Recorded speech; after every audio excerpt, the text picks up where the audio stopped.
Great flame साम्राज्य की महारानी ने एक ऐसे आदमी को अपना पति बना लिया जिसके अंदर जरा सी भी कल्टीवेशन नहीं थी। लेकिन उसे क्या पता था कि शॉन कोई साधारण इंसान नहीं बल्कि एक ऊंची डायमेंशन से आया हुआ अर्थलिंग है। इस दुनिया में तो उसका सिर्फ खड़ा होना ही उसे अजय बना देता था। एक सुबह शॉन की आंख खुली तो उसने देखा कि उसके बगल में एक बेहद खूबसूरत लड़की सो रही है। उसकी कमर, चेहरा और वो रॉयल आभा देखकर शॉन पूरी तरह हक्का बक्का रह गया। उसके दिमाग में पहला सवाल यही आया, रुको, ये मेरे बिस्तर पर क्या कर रही है? कहीं मैंने कुछ गलत तो नहीं कर दिया? उधर लड़की भी शर्मिंदा हो गई। उसने गला साफ करते हुए कहा, मैं यहाँ सिर्फ मंत्रियों का मुंह बंद करने के लिए सोई थी। असल में वो ग्रेट फ्लेम साम्राज्य की महारानी थी। दरबार के मंत्री लगातार उस पर शादी का दबाव डाल रहे थे, लेकिन महारानी किसी के कंट्रोल में नहीं आना चाहती थी। इसलिए उसने एक समनिंग ताबीज का इस्तेमाल किया और दूसरी दुनिया से किसी आदमी को बुला लिया। और वो आदमी था शॉन। शॉन पहले पृथ्वी पर 21वीं सदी के एक खतरनाक असैसिन संगठन का टॉप एजेंट था। जिस दिन दुश्मन उस पर हमला करने वाले थे, उसी पल वो अचानक इस नई दुनिया में खिंचाया। जब महारानी ने उसे देखा तो उसे लगा कि ये बस एक साधारण इंसान है जिसके अंदर कोई शक्ति नहीं। लेकिन शॉन तो उसे देखकर ही खो चुका था। उसने मन ही मन कहा, यह औरत बिल्कुल परफेक्ट है। महारानी ने शांत आवाज में कहा, मैं ग्रेट फ्लेम साम्राज्य की महारानी हूं। आज से तुम इस साम्राज्य के राजकुमार और मेरे पति हो। यह सुनते ही शॉन जोर से हंसा और बोला, मतलब मैं कुछ किए बिना तुम्हारे पैसों पर ऐश कर सकता हूं? महारानी ने बिल्कुल गंभीर चेहरे से कहा, हाँ। बस फिर क्या था? शॉन ने तुरंत बिस्तर थपथपाया और बोला, तो फिर देर किस बात की? महारानी का चेहरा लाल हो गया। वो बोली, पति पत्नी वाली बातों के लिए अभी नहीं। और तुम्हारे हाथ की ये कॉन्ट्रैक्ट रिंग, मैं बाद में इसे हटाने का तरीका ढूंढूंगी। इतना कहकर वो चली गई।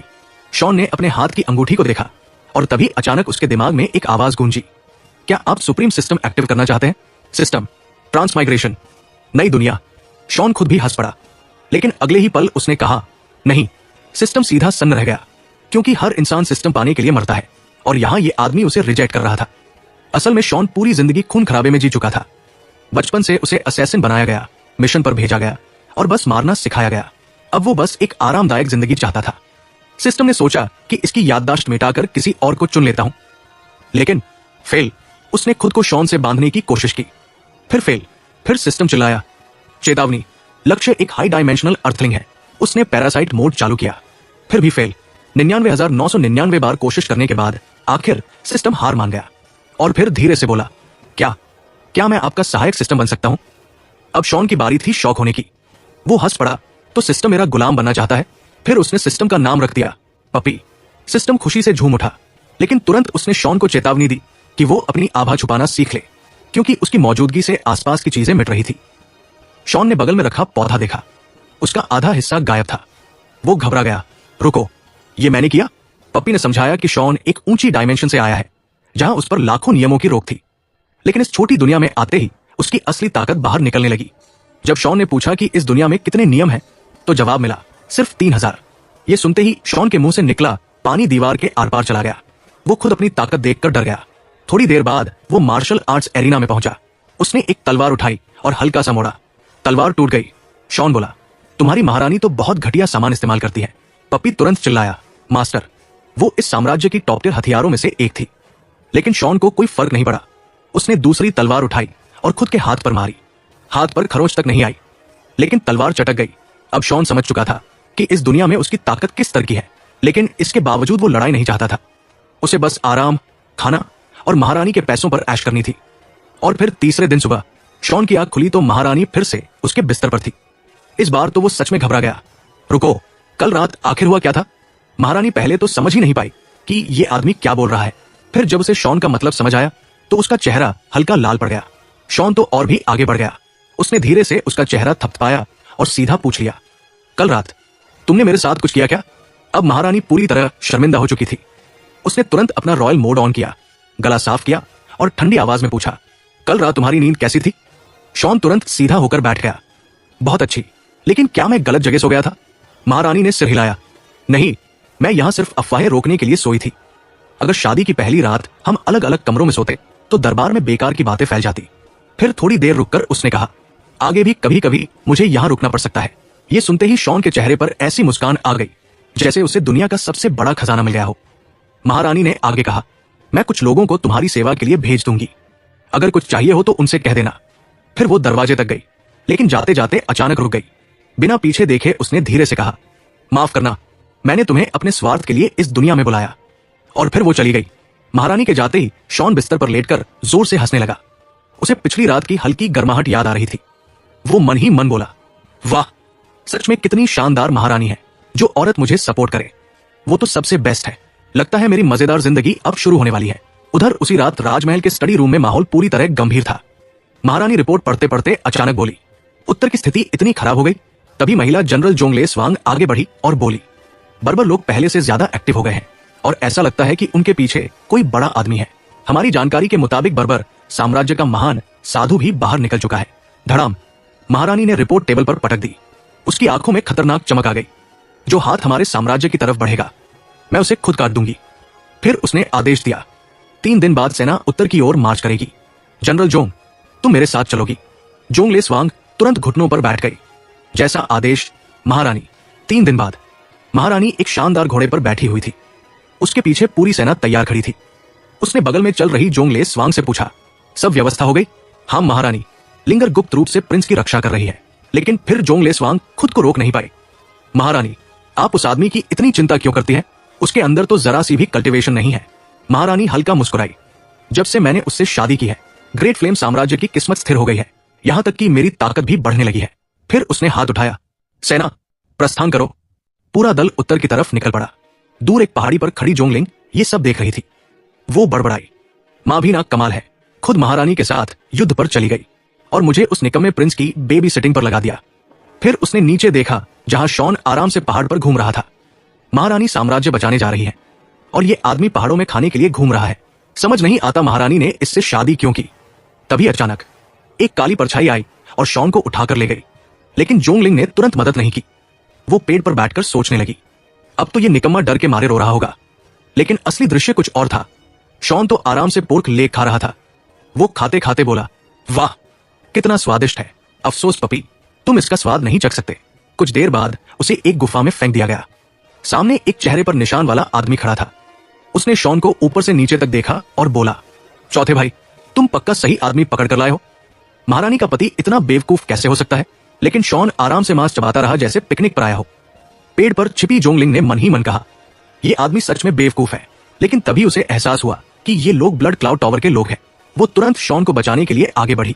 लेकिन जैसे ही वो अंदर घुसी, धड़ाम, एक फॉर्मेशन एक्टिव हो गया। जोंगलिंग की आंखें फैल गई। 6ठे स्तर का सोल चैन फॉर्मेशन। अब वो हिल भी नहीं पा रही थी। चेहरे पर निशान वाला आदमी जोर से हंसा, वाह। 16 साल की उम्र में 5वें स्तर तक पहुंचने वाली प्रतिभा से मिलकर खुशी हुई। जोंगलिंग ने तलवार निकालने की कोशिश की, लेकिन वो आदमी हंसा, बेकार है। ये फॉर्मेशन खास तुम्हारी डिफेंस ब्रेकिंग स्लैश को रोकने के लिए बनाया गया है। जोंगलिंग दंग रह गई। तुम मेरी तकनीक के बारे में कैसे जानते हो? आदमी धीरे धीरे मुस्कुराया और अपना मास्क उतार दिया। जोंगलिंग की आंखें फट गई। लियांगशो, तुम अभी तक जिंदा हो? उधर शॉन ने आराम से हाथ पोंछे और खड़ा हो गया। अच्छा, अब जब सब एक दूसरे को जानते हैं तो हम निकलते हैं। लियांगशो ने तुरंत उसका कंधा पकड़ लिया। इतनी जल्दी क्या है सुंदर लड़के? शॉन ने बिल्कुल शांत चेहरे से कहा। ओ, अभी खत्म नहीं हुआ। यह सुनकर लियांगशो भी थोड़ा प्रभावित हो गया। तुम सच में महारानी के पति कहलाने लायक हो। हिम्मत तो है। फिर उसने एक कपड़े की थैली निकाली। इसे पानी में घोलकर महारानी के मार्शल आर्ट्स एरिना में डाल देना। ऐसा करोगे तो तुम्हारी जान बच जाएगी। सबको लगा शॉन मना करेगा, लेकिन उसने तुरंत थैली पकड़ ली। ठीक है, अब तो लियांगशो भी चौंक गया। फिर उसने एक छोटी शीशी निकाली। सिर्फ वादा काफी नहीं, तुम्हें यह जहर भी पीना होगा। लेकिन वो अपनी बात पूरी भी नहीं कर पाया था कि गटक, शॉन ने पूरी बोतल एक ही सांस में पी ली। पूरा हॉल चुप। लियांगशो का मुंह खुला का खुला रह गया। आजकल लोग खुद मरने के लिए इतने उत्साहित रहते हैं। उधर शॉन बोतल वापस देते हुए बोला, अब जा सकता हूं? ज्यादा देर हुई तो महिला गार्ड्स को शक हो जाएगा। तुम्हारे प्लान में दिक्कत आ जाएगी। अब लियांगशो खुद परेशान हो गया। ये आदमी आखिर चाहता क्या है? उधर शॉन भी अंदर से चिढ़ चुका था। मैं इतना कोऑपरेट कर रहा हूं, फिर भी ये जाने क्यों नहीं दे रहा? ये सब देखकर जोंगलिंग का गुस्सा फट पड़ा। जोंगलिंग गुस्से में चिल्लाई, शर्म नहीं आती तुम्हें? महारानी ने तुम्हें चुना और तुम डर के मारे दुश्मनों के आगे झुक गए। लेकिन दूसरी तरफ लियांगशो तो खुश हो रहा था। उसे लगा कि अब जोंगलिंग और शॉन के बीच फूट पड़ जाएगी। वो हंसते हुए बोला, मूर्ख लड़की, जो हालात समझता है वही असली हीरो होता है। क्या तुम और तुम्हारी मां हमेशा इतनी सीधी सादी रहोगी? जोंगलिंग चुप हो गई, क्योंकि वो जानती थी कि ग्रेट फ्लेम साम्राज्य इस समय अंदर और बाहर दोनों तरफ से मुश्किल में था। उधर शॉन इस बहस से बोर हो चुका था। उसने उंगली से जोंगलिंग की तरफ इशारा करके पूछा, अच्छा, अब क्या मैं इसे लेकर जा सकता हूं? लियांगशो ने तुरंत मना कर दिया, नहीं, इसके साथ मेरा हिसाब बाकी है। शॉन ने कंधे उचकाए, वो नहीं जाएगी तो मैं भी नहीं जा सकता। हम साथ आए थे। तभी पीछे खड़े एक गुर्गे का पारा चढ़ गया। वो चिल्लाया, चुप कर, बहुत बोल रहा है, और गुस्से में सीधा शॉन पर झपट पड़ा। जोंगलिंग की सांस अटक गई, क्योंकि उसके हिसाब से शॉन तो एक साधारण इंसान था। लेकिन अगले ही पल पूरा माहौल जम गया। गुर्गे ने जैसे ही शॉन के बाल पकड़ने की कोशिश की, शॉन ने बस जम्हाई ली। हाँ, जम्हाई, जैसे कोई बच्चा क्लास में बोर हो रहा हो। सारे लोग एक दूसरे का चेहरा देखने लगे। ये आदमी डर क्यों नहीं रहा? फिर अचानक शॉन का चेहरा बदल गया। उसकी आंखों में ठंडी चमक आ गई। मुझे सबसे ज्यादा नफरत उन लोगों से है जो मेरे बालों को छूते हैं। धड़ाम, अगले ही सेकंड उसका मुक्का चला और वो 5वें स्तर का एक्सपर्ट सीधे हवा में गायब हो गया। ना खून, ना लाश, सीधा वेपराइज। पूरा गुफा हिल गया। सामने की दीवार में एक विशाल छेद बन चुका था। अब सबकी आंखें बाहर निकल चुकी थी। लियांग शो के हाथ कांपने लगे, लेकिन इससे पहले कि कोई कुछ समझ पाता, शॉन ने बस हाथ हल्का सा घुमाया और एक भयानक ऊर्जा की लहर पूरे गुफा में फैल गई। जो भी उसके रास्ते में आया सेकंडों में राख बन गया। ब्लड क्लाउड टावर के सारे लोग ऐसे मिटे जैसे कभी थे ही नहीं। लियांग शो जमीन पर गिर चुका था। उसकी हालत ऐसी थी जैसे अभी दिल का दौरा पड़ जाएगा। धीरे धीरे शॉन उसकी तरफ बढ़ा। उसके चेहरे पर कोई गुस्सा नहीं था, बस ठंडी निराशा। वो नीचे झुककर बोला, मैं तो बस आराम से जीना चाहता था, आराम से खाना, सोना और एक निकम्मे राजकुमार की तरह जिंदगी बिताना चाहता था। फिर तुम लोगों ने मुझे मजबूर क्यों किया? क्या मैं इतना कोऑपरेट नहीं कर रहा था? ये सुनकर लियांग शो कांपते हुए घुटनों पर गिर गया। मुझे माफ कर दीजिए। लेकिन उसकी बात पूरी होने से पहले ही उसका शरीर टूटने लगा। धीरे धीरे वो राख बनकर हवा में उड़ गया। पूरा गुफा शांत हो चुका था। अब सिर्फ जोंगलिंग बची थी, लेकिन उसकी हालत भी कुछ कम नहीं थी। वो पूरी तरह सदमे में खड़ी थी। जिस आदमी को वो अभी तक निकम्मा समझ रही थी, उसने सेकंडों में पूरे ब्लड क्लाउड टावर ब्रांच को मिटा दिया था। डर के मारे वो तुरंत बोली, प्रिंस, मुझसे गलती हो गई, मैं दोबारा ऐसा नहीं करूंगी। लेकिन शॉन ने उसकी बात सुनी तक नहीं। उसने आराम से हाथ उठाया और 6ठे स्तर का वो फॉर्मेशन ऐसे टूट गया जैसे कांच हो। फिर उसने बिल्कुल कैजुअल आवाज में कहा, तुम बेवकूफ हो क्या? वहां खड़ी मत रहो, मैं सबूत मिटा कर आता हूं। इतना कहकर वो गायब हो गया। जोंगलिंग ने राहत की सांस ली। कम से कम मैं तो बच गई। लेकिन अगले ही पल धड़ धड़ धड़, उसे दूर से कुछ अजीब दिखा। एक पहाड़ उछल रहा था। पहले उसने खुद को समझाया, नहीं नहीं, पहाड़ कब से कूदने लगे। लेकिन जब उसने ध्यान से देखा तो उसका दिमाग सुन पड़ गया, क्योंकि वो पहाड़ नहीं, शॉन था। और वो पूरा पहाड़ अपने हाथों में उठाए हुए था। जोंगलिंग के मुंह से आवाज ही नहीं निकली। ये आखिर है क्या? क्या प्रिंस 10वें स्तर से भी ऊपर का कोई राक्षस है? अगले ही पल धड़ाम, पूरा पहाड़ गुफा के ऊपर गिरा दिया गया। एक सेकंड में पूरा इलाका दफन। अब कोई कभी नहीं जान पाता कि वहां कोई गुफा भी थी। शॉन ने हाथ झाड़े और मुस्कुराया, हो गया, अब कोई सबूत नहीं बचा। जोंगलिंग की आत्मा तक कांप गई। उसे पहली बार समझ आया कि सबूत मिटाना किसे कहते हैं। फिर शॉन उसकी तरफ मुड़ा और बोला, बाद में बस बोल देना कि तुमने मुझे बचाया था। जोंगलिंग कुछ बोलने ही वाली थी कि शॉन ने ठंडी नजर से उसे देखा। तुम्हारी माँ ने नहीं सिखाया? बड़ों की बात ध्यान से सुनते हैं। बस। जोंगलिंग तुरंत सीधी खड़ी हो गई, फिर धप से घुटनों पर बैठ गई। मैं वादा करती हूँ, मैं कुछ गलत नहीं बोलूंगी। अब वो पूरी तरह डर चुकी थी। शॉन ने उसे उठाया, चलो। तभी जंगल से कदमों की आवाज आने लगी। ग्रेट फ्लेम साम्राज्य की महिला सैनिक वहां पहुंच चुकी थी। प्रिंस, जनरल, आप दोनों ठीक है? शॉन ने बस जम्हाई ली। लेकिन जोंगलिंग तुरंत समझ गई कि उसे क्या करना है। उसने सीधा कहा, डाकुओं को मैंने खत्म कर दिया, अब सब सुरक्षित है। महिला सैनिकों ने राहत की सांस ली। तभी शॉन ने हाथ हिलाया, सबने मेहनत की है, चलो वापस चलते हैं, बारबेक्यू अभी बाकी है। एक सैनिक घबराकर बोली, प्रिंस, ये पहाड़ सुरक्षित नहीं है। शॉन ने बिल्कुल कैजुअल अंदाज में जोंगलिंग की तरफ इशारा किया, कोई दिक्कत नहीं। इस छोटी लड़की ने सारे डाकू संभाल लिए। महिला सैनिकों की आंखें फैल गई, क्योंकि जोंगलिंग हमेशा शॉन जैसे लोगों से नफरत करती थी और अब वही चुपचाप उसके पीछे चल रही थी। उन्हें तो लगने लगा कि शायद उनकी जनरल का दिमाग खराब हो गया है। कुछ देर बाद आग जलाई गई। पूरा सुअर भुना जा रहा था। शॉन ने आवाज लगाई, छोटी लड़की, चाकू है? और सबसे शॉकिंग बात, जोंगलिंग बिना एक शब्द बोले तुरंत चाकू लेकर आ गई। महिला सैनिक अंदर से टूट चुकी थी। खत्म, हमारी जनरल खत्म हो गई।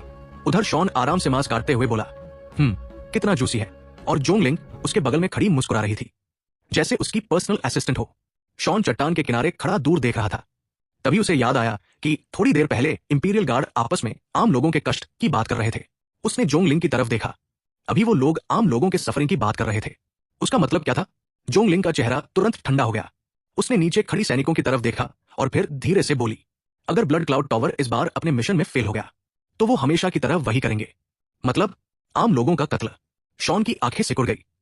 जोंगलिंग ने समझाना शुरू किया, पहले भी जब साम्राज्य के कुछ ईमानदार अधिकारी बड़े परिवारों के खिलाफ जाते थे तो वो लोग ब्लड क्लाउड टावर को सुपारी देते थे। साम्राज्य उन अधिकारियों की रक्षा करता था, इसलिए ब्लड क्लाउड टावर उन्हें मार नहीं पाता था। और जब वो टारगेट तक नहीं पहुंच पाते, उसने गहरी सांस ली तो वो आम लोगों को मारना शुरू कर देते, पूरा गांव काट डालते। सिर्फ इसलिए ताकि साम्राज्य डर जाए। फिर साम्राज्य को मजबूर होकर उन्हें प्रोटेक्शन मनी देना पड़ता था ताकि वो मास्कर रोक दे। शॉन का चेहरा धीरे धीरे खतरनाक होता जा रहा था क्योंकि वो खुद भी पहले असैसिन था, लेकिन उसने कभी बेगुनाह लोगों को मारने के बारे में सोचा तक नहीं था। जोंगलिंग ने आगे कहा, अब क्योंकि वो तुम्हें पकड़ने में फेल हो गए हैं, वो दोबारा आएंगे और अगर बार बार फेल हुए तो आम लोगों का कत्ल शुरू कर देंगे। कुछ सेकंड तक पूरा माहौल शांत रहा। फिर शॉन ने अचानक पूछा, अगर महारानी को मेरी ताकत के बारे में पता चला तो क्या वो मुझसे मदद मांगेंगी? जोंगलिंग ने उसकी तरफ ऐसे देखा जैसे उसने दुनिया का सबसे बेवकूफ सवाल पूछा हो। प्रिंस, मुझे लगता है आपको डिसेंट स्ट्रेंथ शब्द का मतलब समझ नहीं आया। मतलब साफ था, आपकी ताकत देखकर महारानी सिर्फ मदद नहीं मांगेंगी, आपको नेशनल वेपन बना देंगी। उधर शॉन अंदर से टूट चुका था। अगर वो कुछ नहीं करता तो आम लोग मरेंगे, अगर वो करता है तो उसकी आराम वाली जिंदगी खत्म। वो मन ही मन कांप उठा।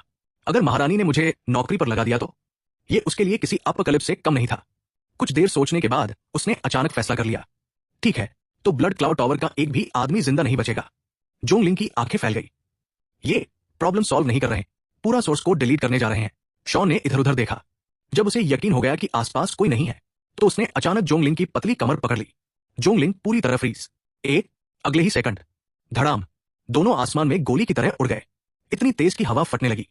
जोंगलिंग की हालत खराब हो गई क्योंकि शॉन बिना स्पिरिचुअल एनर्जी इस्तेमाल किए सिर्फ फिजिकल स्ट्रेंथ से उड़ रहा था। वो चीखने लगी, आ। सिस्टम पप्पी तुरंत वार्निंग देने लगा, मास्टर, उसके शरीर की लिमिट्स टूट रही है, स्पीड कम करो। थोड़ी देर बाद शॉन रुका। हम पहुंच गए। जोंगलिंग हाफते हुए नीचे उतरी। उसने सामने देखा, कुछ भी नहीं था। कहाँ आए हैं? तभी शॉन ने मुट्ठी बांधी और सामने की हवा पर मुक्का मार दिया। धड़ाम, पूरा आसमान टूटने लगा जैसे कांच बिखर रहा हो। फिर अचानक एक विशाल उड़ता हुआ द्वीप दिखाई दिया। जोंगलिंग की सांस रुक गई। फ्लाइंग स्पिरिचुअल आर्टिफैक्ट, इसलिए महारानी उन्हें कभी ढूंढ नहीं पाई। उनका बेस आसमान में छिपा था। फिर उसने धीरे से पूछा, अब क्या करेंगे? चुपके से अंदर जाए? शॉन मुस्कुराया, चुपके से? वो मेरे कैरेक्टर से मैच नहीं करता। अगले ही पल धड़ाम, वो सीधा दीवार तोड़कर अंदर घुस गया। पूरा हॉल हिल गया। अंदर ब्लड क्लाउड टावर के हत्यारे भरे हुए थे। जोंगलिंग का चेहरा सफेद पड़ गया। यहां सबसे कमजोर आदमी भी 5वें स्तर का है। तभी एक खूबसूरत महिला असैसिन मुस्कुराते हुए आगे आई। ओहो, इतना हैंडसम चेहरा पहली बार देखा है। तुम। लेकिन उसकी बात पूरी भी नहीं हुई थी कि भयावह ऊर्जा पूरे हॉल में फट पड़ी। धड़ाम, खून हर तरफ उड़ने लगा। जोंगलिंग की आंखें फट गई क्योंकि शॉन ने लिटरली टॉक लेस किल मोर अप्लाई कर दिया था। तभी 3 और लोग सामने आए, 2 सिल्वर असैसिन और एक गोल्ड असैसिन। जोंगलिंग तुरंत चिल्लाई, प्रिंस, यहां गोल्ड असैसिन भी है। सिस्टम पप्पी ने तुरंत जानकारी दी, सिल्वर असैसिन्स केवल 7th रैंक वाले बन सकते हैं और गोल्ड असैसिन बनने के लिए 100% मिशन कंप्लीशन चाहिए। मतलब सामने वाला बंदा टॉप किलर था। गोल्ड असैसिन ने कलाई घुमाई और मुस्कुराया, जोंगले स्वांग की बेटी और ग्रेट फ्लेम साम्राज्य का राजकुमार। दिलचस्प। फिर उसने अपने साथियों से कहा, प्रिंस को मत मारना, उसकी अभी वैल्यू है, लेकिन उस लड़की जोंगलिंग का सिर काटकर नॉर्थ भेज दो, उसकी मां पागल हो जाएगी। हमारे वोट प्लान के लिए अच्छा रहेगा। जोंगलिंग दांत भींच कर रह गई। उधर शॉन हल्का मुस्कुराया, इतनी डिटेल्ड इंटेलिजेंस, मतलब ग्रेट फ्लेम साम्राज्य के अंदर भी तुम्हारे लोग हैं? गोल्ड असैसिन हंसा, हमारा हेडक्वार्टर्स काफी समय से इस साम्राज्य पर नजर रखे हुए हैं। फिर उसने डैगर निकाली, चलो देखें ये राजकुमार सच में कितना निकम्मा है। लेकिन अगले ही सेकंड उसका चेहरा जम गया क्योंकि शॉन ने मूव कर दिया था, या यूं कहो उसने अपनी प्रेजेंस छोड़ दी थी। पूरा ब्लड क्लाउड टावर उसकी आभा से कांप उठा। सांस लेना मुश्किल, घुटनों में ताकत खत्म। जोंगलिंग तक मुश्किल से खड़ी थी। गोल्ड असैसिन सीधे घुटनों पर गिर पड़ा। ससुर, शायद कोई गलतफहमी। शॉन धीरे धीरे आगे बढ़ा, मैं तो बस आराम से शांति से जीना चाहता था। फिर तुम लोग बार बार मुझे परेशान क्यों कर रहे हो? क्या अब मुझे तुम्हारा पूरा हेडक्वार्टर्स मिटाना पड़ेगा? धड़ाम, उसने मुक्का मारा और पूरे हॉल में विशाल छेद बन गया। दोनों सिल्वर असैसिन अंदर से रो रहे थे। इंटेलिजेंस डिपार्टमेंट की ऐसी की तैसी, तुमने इसे निकम्मा बताया था। लेकिन शॉन ने अब उन्हें देखने की भी जरूरत नहीं समझी। उसने अपनी आभा वापस ली और स्टंट जोंगलिंग को उठाया। वो अभी भी ब्लैंक थी। प्रिंस, अब भी उनके हेडक्वार्टर्स जाना है? शॉन ने बिल्कुल कैजुअली कहा। हाँ, कैंसर को आधा छोड़ने का क्या फायदा? फिर उसने एक और मुक्का मारा। दीवार टूट गई। पीछे सोने चांदी और खजानों का पहाड़ छिपा था। शॉन की आंखें चमक उठी। उसने तुरंत कहा, पपी, सब समेट लो। फिर बड़ी सीरियसनेस से बोला, उन्होंने मुझे मेंटली डिस्टर्ब किया है, थोड़ा कॉम्पेंसेशन तो बनता है। जोंगलिंग अभी भी उस खजाने को देखकर हैरान थी। उसने धीरे से कहा, प्रिंस, कोई भी ये नहीं कहेगा कि आप ज्यादा कर रहे हैं। उधर शॉन ने अचानक एक स्टोन ताबीज निकाला। फिर उसने उसे दबाकर उसके अंदर की फॉर्मेशन एक्टिवेट की और जोंगलिंग की तरफ बढ़ा दिया। जोंगलिंग की आंखें फैल गई। ये माउंटेन गार्जियन ताबीज, ये तो 7वें स्तर का डिफेंसिव टैलिस्मान है। प्रिंस, ये बहुत कीमती है। लेकिन शॉन ने बिल्कुल कैजुअल अंदाज में कहा, ब्लड क्लाउड टावर का हेडक्वार्टर्स काफी दूर है, मुझे डिनर से पहले पहुंचना है, इसलिए तेज जाना पड़ेगा। और तुम्हारी सेफ्टी की भी चिंता है, ये रहेगा तो तुम रास्ते में नहीं मरोगी। जोंगलिंग अभी तक समझ भी नहीं पाई थी कि क्या हो रहा है कि तभी शॉन ने उसे सीधा कंधे पर उठा लिया। चलो। अगले ही पल धड़ाम, दोनों फिर से आसमान में उड़ गए। इस बार जोंगलिंग की चीख पहले से भी ज्यादा भयानक थी, क्योंकि शॉन की स्पीड इतनी डरावनी थी कि 7वें स्तर का डिफेंसिव टैलिस्मान भी क्रैक होने लगा था। कुछ देर बाद दोनों ब्लड क्लाउड टावर के असली हेडक्वार्टर्स पहुंच गए। जैसे ही शॉन नीचे उतरा, चटाक, पूरे हेडक्वार्टर्स की प्रोटेक्टिव बैरियर अंडे के छिलके की तरह टूट गई। शॉन ने चारों तरफ देखा और बोला, जैसा सोचा था, यहां खून की बदबू बहुत ज्यादा है। अगले ही सेकंड चारों तरफ से असैसिन्स निकल आए। कितनी हिम्मत है तुम्हारी, ब्लड क्लाउड टावर में घुसने की जुर्रत। तभी भीड़ में से एक आदमी और एक औरत आगे आए। आदमी हंसते हुए बोला, लगता है आजकल लोगों को मरने का बड़ा शौक हो गया है। जोंगलिंग तुरंत समझ गई कि ये दोनों गोल्ड असैसिन्स हैं। लेकिन तभी ऊपर छत से एक भारी आवाज आई। मैं सोच रहा था कौन हमारे पास खुद चलकर आया है, लेकिन ये तो ग्रेट फ्लेम साम्राज्य का राजकुमार निकला। अगले ही पल एक आदमी ऊपर से कूदकर नीचे उतरा। जैसे ही वो उतरा, सारे असैसिन्स घुटनों पर बैठ गए। टावर मास्टर को प्रणाम, जोंगलिंग ने धीरे से शॉन से कहा। यह ब्लड क्लाउड टावर का टावर मास्टर है, दक्षिणी क्षेत्र का किंग ऑफ असैसिन्स, यूनुली। लेकिन शॉन के चेहरे पर कोई रिएक्शन नहीं था। उसने आराम से पूछा, तुम लोगों को ग्रेट फ्लेम साम्राज्य में इतनी दिलचस्पी क्यों है? यूनुली हल्का मुस्कुराया, हाँ, हमें दिलचस्पी है, लेकिन अभी मुझे तुममें ज्यादा दिलचस्पी है। हमारी इंटेलिजेंस तो तुम्हें निकम्मा राजकुमार बता रही थी, लेकिन तुम खुद यहां चले आए। फिर उसने हाथ उठाया, इसे पकड़ लो, लेकिन ध्यान रखना, इसे चोट मत पहुंचाना। तभी एक विशालकाय आदमी आगे आया। रुकिए टावर मास्टर, पहले मुझे इस सुंदर राजकुमार के साथ थोड़ा मजा करने दीजिए। उधर शॉन गहरी सोच में था। उसकी नजर पूरे हेडक्वार्टर्स पर घूम रही थी। यहां 100 से ज्यादा लोग हैं। जब अटैक करूंगा तो एक भी भागना नहीं चाहिए। तभी वो विशालकाय आदमी वांग गैंग शॉन के सामने आकर हंसा। लगता है ग्रेट फ्लेम की महारानी को सुंदर लड़कों का शौक है। क्या लगता है अगर मैं इसे एक मुक्का मारूं तो ये रोएगा? बाकी असैसिन्स जोर जोर से हंसने लगे, लेकिन तभी शॉन ने उंगली से अपने सिर की तरफ इशारा किया। चलो, यही मारो। पूरा हॉल शांत। सबको लगा ये आदमी पागल है, लेकिन शॉन वहीं नहीं रुका। क्या हुआ? डर गए? मुर्गी कही के। वांग गैंग का चेहरा लाल हो गया। किसे मुर्गी कहा बे? धड़ाम, उसने पूरी ताकत से शॉन के चेहरे पर मुक्का मारा। इतनी जोरदार आवाज आई कि बाकी असैसिन्स तक डर गए। यहां तक कि टावर मास्टर भी सोचने लगा, कहीं ये सच में मर तो नहीं गया? लेकिन जब धूल हटी, पूरा हॉल जम गया। शॉन ने वांग गैंग का मुक्का सिर्फ एक उंगली से रोक रखा था। एक उंगली। शॉन ने उंगली से धूल झाड़ी और बोला, नाश्ता नहीं किया क्या? थोड़ी ताकत लगाओ। वांग गैंग गुस्से से पागल हो गया। उसने फिर मुक्का मारा, फिर फिर फिर, लेकिन हर बार एक उंगली, बस एक उंगली। शॉन ने बॉडम वाले चेहरे से कहा, अरे यार, इतनी वीक पंचेस, थोड़ी मेहनत करो। अब वांग गैंग पूरी तरह पागल हो चुका था। उसने अपनी एसेंस ब्लड तक जला दी। पूरा शरीर सुनहरी आभा से भर गया। मर जा। धड़ाम। इस बार एक्सप्लोजन इतना बड़ा था कि पूरा हेडक्वार्टर्स हिल गया। लेकिन अगले ही पल वांग गैंग खुद उड़ता हुआ दूर दीवार में जा धंसा। उसका पूरा शरीर फटा हुआ था, मुंह से खून बह रहा था। उधर शॉन ने हाथ झाड़ते हुए कहा, इंटरेस्टिंग टेक्निक, थोड़ा और जोर लगता तो तुम खुद मर जाते। ये सुनते ही वांग गैंग की आंखों में आंसू आ गए। वो गुस्से में चिल्लाया, इंटेलिजेंस डिपार्टमेंट के बेवकूफो, तुम लोगों ने आखिर कैसी रिपोर्ट बनाई थी? उधर शॉन खुद कंफ्यूज था। अगर मैं खुद तुम्हारे हेडक्वार्टर्स तक पहुंच गया तो क्या तुम्हें थोड़ा भी शक नहीं हुआ? तभी सिस्टम पपी ने समझाया, मास्टर, क्योंकि आपके शरीर में कल्टिवेशन रियल्म नहीं है, इसलिए सब आपको सामान्य इंसान समझते हैं। तभी अचानक चारों तरफ से और फ्लोटिंग आइलैंड्स दिखाई देने लगे। ब्लड क्लाउड टावर के बाकी बेसेस भी आ चुके थे। शॉन ने गहरी सांस ली। ठीक है, अब साफ सफाई शुरू करते हैं। अगले ही पल धड़ाम धड़ाम धड़ाम, आसमान में लगातार एक्सप्लोजन्स होने लगे। जो फ्लोटिंग आइलैंड्स अभी स्टेबलाइज भी नहीं हुए थे, वो सीधे उड़ गए। पूरा आसमान आग और मलबे से भर गया। सारे असैसिन्स की आंखों में डर भर चुका था। ये इंसान है भी? अब हर असैसिन अपनी कंसीलमेंट टेक्निक एक्टिवेट करके भागने लगा। उन्हें लगा कि अगर उनमें से एक भी बच गया तो दुनिया को इस मॉन्स्टर के बारे में बताना होगा। यहां तक कि घायल वांग गैंग भी यही सोच रहा था, किसी एक को तो भागना ही होगा। लेकिन शॉन का चेहरा बिल्कुल एक्सप्रेशनलेस था। अगले ही पल वो गायब। फिर अचानक एक असैसिन के सामने प्रकट। धप, एक पाम स्ट्राइक, फिर दूसरे के पीछे, धड़ाम, फिर तीसरे के ऊपर। पूरे आसमान में लगातार एक्सप्लोजन्स गूंजने लगे। वांग गैंग जमीन पर बैठा कांप रहा था। ये आखिर कैसे पॉसिबल है? उधर पहले वाली महिला असैसिन धीरे धीरे शॉन की तरफ बढ़ने लगी। पूरा ब्लड क्लाउड टावर तबाह हो चुका था। आसमान में फ्लोटिंग आइलैंड्स के टुकड़े जलते हुए गिर रहे थे, और जो असैसिन्स कुछ देर पहले खुद को दुनिया का सबसे खतरनाक शिकारी समझते थे, अब जान बचाकर भाग रहे थे। तभी एक खूबसूरत महिला धीरे धीरे शॉन की तरफ बढ़ी। उसकी आवाज बेहद नरम और मोहक थी। माय लॉर्ड, आपकी ताकत सच में अतुलनीय है। अगर आप चाहें तो मैं आपकी सेवा कर सकती हूं।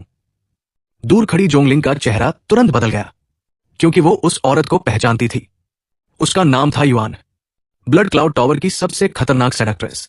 वो पहले अपने टारगेट्स को प्यार और खूबसूरती के जाल में फंसाती, और जब वो पूरी तरह उसके दीवाने हो जाते तब उनके दिल निकालकर खा जाती। जोंगलिंग के मन में तुरंत सवाल आया, क्या प्रिंस इस टेम्पटेशन का विरोध कर पाएंगे? लेकिन अगले ही पल शॉन गुस्से में फट पड़ा। उसने उंगली दिखाकर कहा, तुम्हारा दिमाग कितना खराब है? युआन पूरी तरह कंफ्यूज हो गई। मैंने क्या किया? शॉन ने गुस्से में कहा, सेवा करना है तो करो, लेकिन अगर महारानी ने गलत समझ लिया तो? अगर उन्हें लगा कि मैं बेवफा हूं तो? मेरी आराम वाली राजकुमार जिंदगी का क्या होगा? युआन की सेडक्टिव स्माइल वहीं फ्रीज हो गई। उसे समझ ही नहीं आया कि यह आदमी आखिर किस चीज से डर रहा है। लेकिन उससे पहले कि वो कुछ बोल पाती, धड़ाम, शॉन ने उसे वही खत्म कर दिया। मरते वक्त भी युआन की आंखों में डिसबिलीफ था। ये आदमी पागल है। अब पूरे हेडक्वार्टर्स में सिर्फ एक आदमी बचा था, टावर मास्टर यूनुली। लेकिन इस समय वो अपने ही कमरे में बिस्तर के नीचे छिपा हुआ कांप रहा था। उसके दिमाग में बस एक ही बात घूम रही थी, ये इंसान नहीं हो सकता, क्योंकि उसकी फ्लोटिंग आइलैंड्स इतनी मजबूत थी कि 10वें स्तर के एक्सपर्ट्स भी उन्हें नुकसान नहीं पहुंचा सकते थे। लेकिन शॉन ने उन्हें ऐसे तोड़ दिया जैसे खिलौने हों। असल में यूनुली को ये आइलैंड्स एक एंशिएंट रूइन से मिली थी। उन्हीं रूइंस में उसे पुराने ग्रेट फ्लेम साम्राज्य के रहस्य भी मिले थे। इसीलिए सारी बड़ी शक्तियां ग्रेट फ्लेम साम्राज्य पर नजर रखे हुए थी। उन्हें लगता था कि वहां एंशिएंट एरा का कोई बड़ा सीक्रेट छिपा है। कुछ देर बाद बाहर सब शांत हो गया। यूनुली ने राहत की सांस ली। शायद वो चला गया। लेकिन तभी एक आवाज उसके सामने गूंजी, क्या कर रहे हो? यूनुली ने ऊपर देखा, और उसकी आत्मा शरीर छोड़ने वाली थी, क्योंकि शॉन उसके सामने खड़ा हाथ हिला रहा था। शॉन हंस पड़ा, तुम बच्चे हो क्या? बिस्तर के नीचे छिप रहे हो? यूनुली ने तुरंत अपनी सीक्रेट टेक्निक एक्टिवेट की। उसका शरीर धुएं में बदल गया और वो भाग निकला। बाहर पहुंचते ही उसने पूरी फ्लोटिंग आइलैंड को एक्सप्लोर कर दिया। उसके चेहरे पर पागलों वाली हंसी आ गई। अब देखते हैं तुम कैसे बाहर निकलते हो। लेकिन अगले ही सेकंड उसकी गर्दन किसी ने पीछे से पकड़ ली। कहां जा रहे हो? यूनुली का चेहरा सफेद पड़ गया। शॉन उसे मुर्गी की तरह गर्दन से पकड़े वापस आइलैंड पर ले आया। दूर खड़ी जोंगलिंग को अपनी आंखों पर भरोसा नहीं हो रहा था। दक्षिणी क्षेत्र का कुख्यात असैसिन किंग इस हालत में पकड़ा गया था। यूनुली खुद भी टूट चुका था। वो कांपते हुए बोला, असंभव। मैंने अपनी ऑरा छिपाई, सांस रोक ली, यहां तक कि दिल की धड़कन भी बंद कर दी, फिर भी तुमने मुझे कैसे ढूंढ लिया? शॉन मुस्कुराया, आसान था। मैं तुम्हारे खून के बहने की आवाज सुन सकता था। कुछ सेकंड के लिए पूरा माहौल चुप हो गया। जोंगलिंग और यूनुली दोनों के दिमाग सुन पड़ चुके थे। फिर शॉन ने कैजुअली पूछा, अब बताओ, तुम लोगों की ग्रेट फ्लेम साम्राज्य में इतनी दिलचस्पी क्यों है? यूनुली तुरंत बोला, अगर मेरी जान छोड़ दो तो मैं सब बता दूंगा। लेकिन उसकी बात पूरी भी नहीं हुई थी कि चटाक, शॉन ने उसकी गर्दन तोड़ दी। रहने दो, अब पूछने का मन नहीं है। जोंगलिंग वही खड़ी रह गई।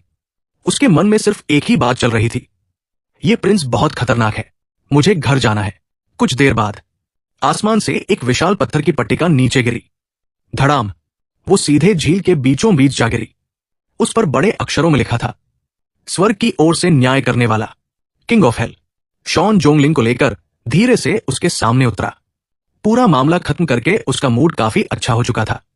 वो मुस्कुराया, चलो घर चलते हैं, मुझे भूख लगी है। जोंगलिंग उस पत्थर को देखती रही। फिर उसने धीरे से पूछा, किंग ऑफ हेल, ये नाम? शॉन ने हाथ हिलाया, मेरी पुरानी दुनिया का निकनेम है। फिर हंसते हुए बोला, वहां एक कहावत है, अगर यमराज तीसरे पहर किसी की जान मांग ले तो पांचवें पहर तक उसे कोई बचा नहीं सकता। जोंगलिंग की रीढ़ में ठंड उतर गई। तभी शॉन अचानक उसकी तरफ मुड़ा। और हाँ, वापस जाकर ज्यादा बकवास मत करना, ठीक? जोंगलिंग तुरंत सीधी खड़ी हो गई। जजी, उसकी इतनी ओबीडियंट रिएक्शन देखकर शॉन हंस पड़ा। फिर उसने प्यार से उसके बाल खराब कर दिए। अच्छे बच्चे बड़ों की बात सुनते हैं। जोंगलिंग तुरंत शर्म से लाल हो गई। उसने जल्दी से अपने बाल ठीक किए और नाराज होकर बोली, मैं बच्ची नहीं हूं। शॉन बिना पीछे देखे हाथ हिलाता हुआ आगे बढ़ गया। हाँ, तुम तो बहुत बड़ी हो गई हो। यह सुनकर जोंगलिंग का चेहरा और लाल हो गया। जोंगलिंग अभी भी शर्म से लाल थी। दूसरी तरफ शॉन और वो वापस उस जगह पहुंच चुके थे जहां इंपीरियल गार्ड्स रुके हुए थे। जैसे ही सबकी नजर उन पर पड़ी, शॉन ने तुरंत सीने पर हाथ रखा और राहत की सांस लेते हुए बोला, मिल गया। सब लोग कंफ्यूज होकर उसे देखने लगे। शॉन ने जेब से एक छोटी चीज निकालते हुए कहा, यह वो प्रेम चिन्ह है जो महारानी ने मुझे दिया था। अगर यह खो जाता तो बड़ी मुसीबत हो जाती। जोंगलिंग अंदर ही अंदर उसे घूरने लगी। झूठ बोलते वक्त इस आदमी की पलक तक नहीं झपकती। थोड़ी देर बाद पूरी टीम वापसी के लिए तैयार हो गई। शॉन ने हाथ उठाकर बड़े आराम से कहा, ठीक है सब लोग, घर चलते हैं। लेकिन इंपीरियल गार्ड्स के कप्तान लुएन का चेहरा अभी भी गंभीर था। उसने नाराज होकर कहा, प्रिंस बहुत लापरवाह है। हमें अभी तक नहीं पता कि ब्लड क्लाउड टावर के लोग पूरी तरह गए भी हैं या नहीं।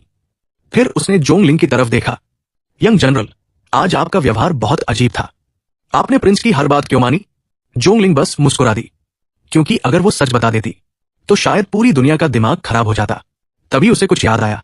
उसने धीरे से पूछा, सिस्टर लुएन, क्या आपको अपने फियांसे की याद आ गई? लुएन का चेहरा तुरंत उतर गया। उसने नीचे देखते हुए कुछ नहीं कहा। जोंगलिंग ने गहरी सांस ली। अगर आपके फियांसे अकेले ब्लड क्लाउड टावर के असैसिन्स को रोककर खड़े न रहते तो वो पूरा गांव खत्म हो जाता। फिर उसने वो कहानी सुनाई जो उसकी मां ने उसे बताई थी। जब रेस्क्यू टीम पहुंची थी तब गांव के दरवाजे पर एक आदमी खड़ा था, पूरा शरीर खून से लथपथ। वो मर चुका था लेकिन फिर भी खड़ा था।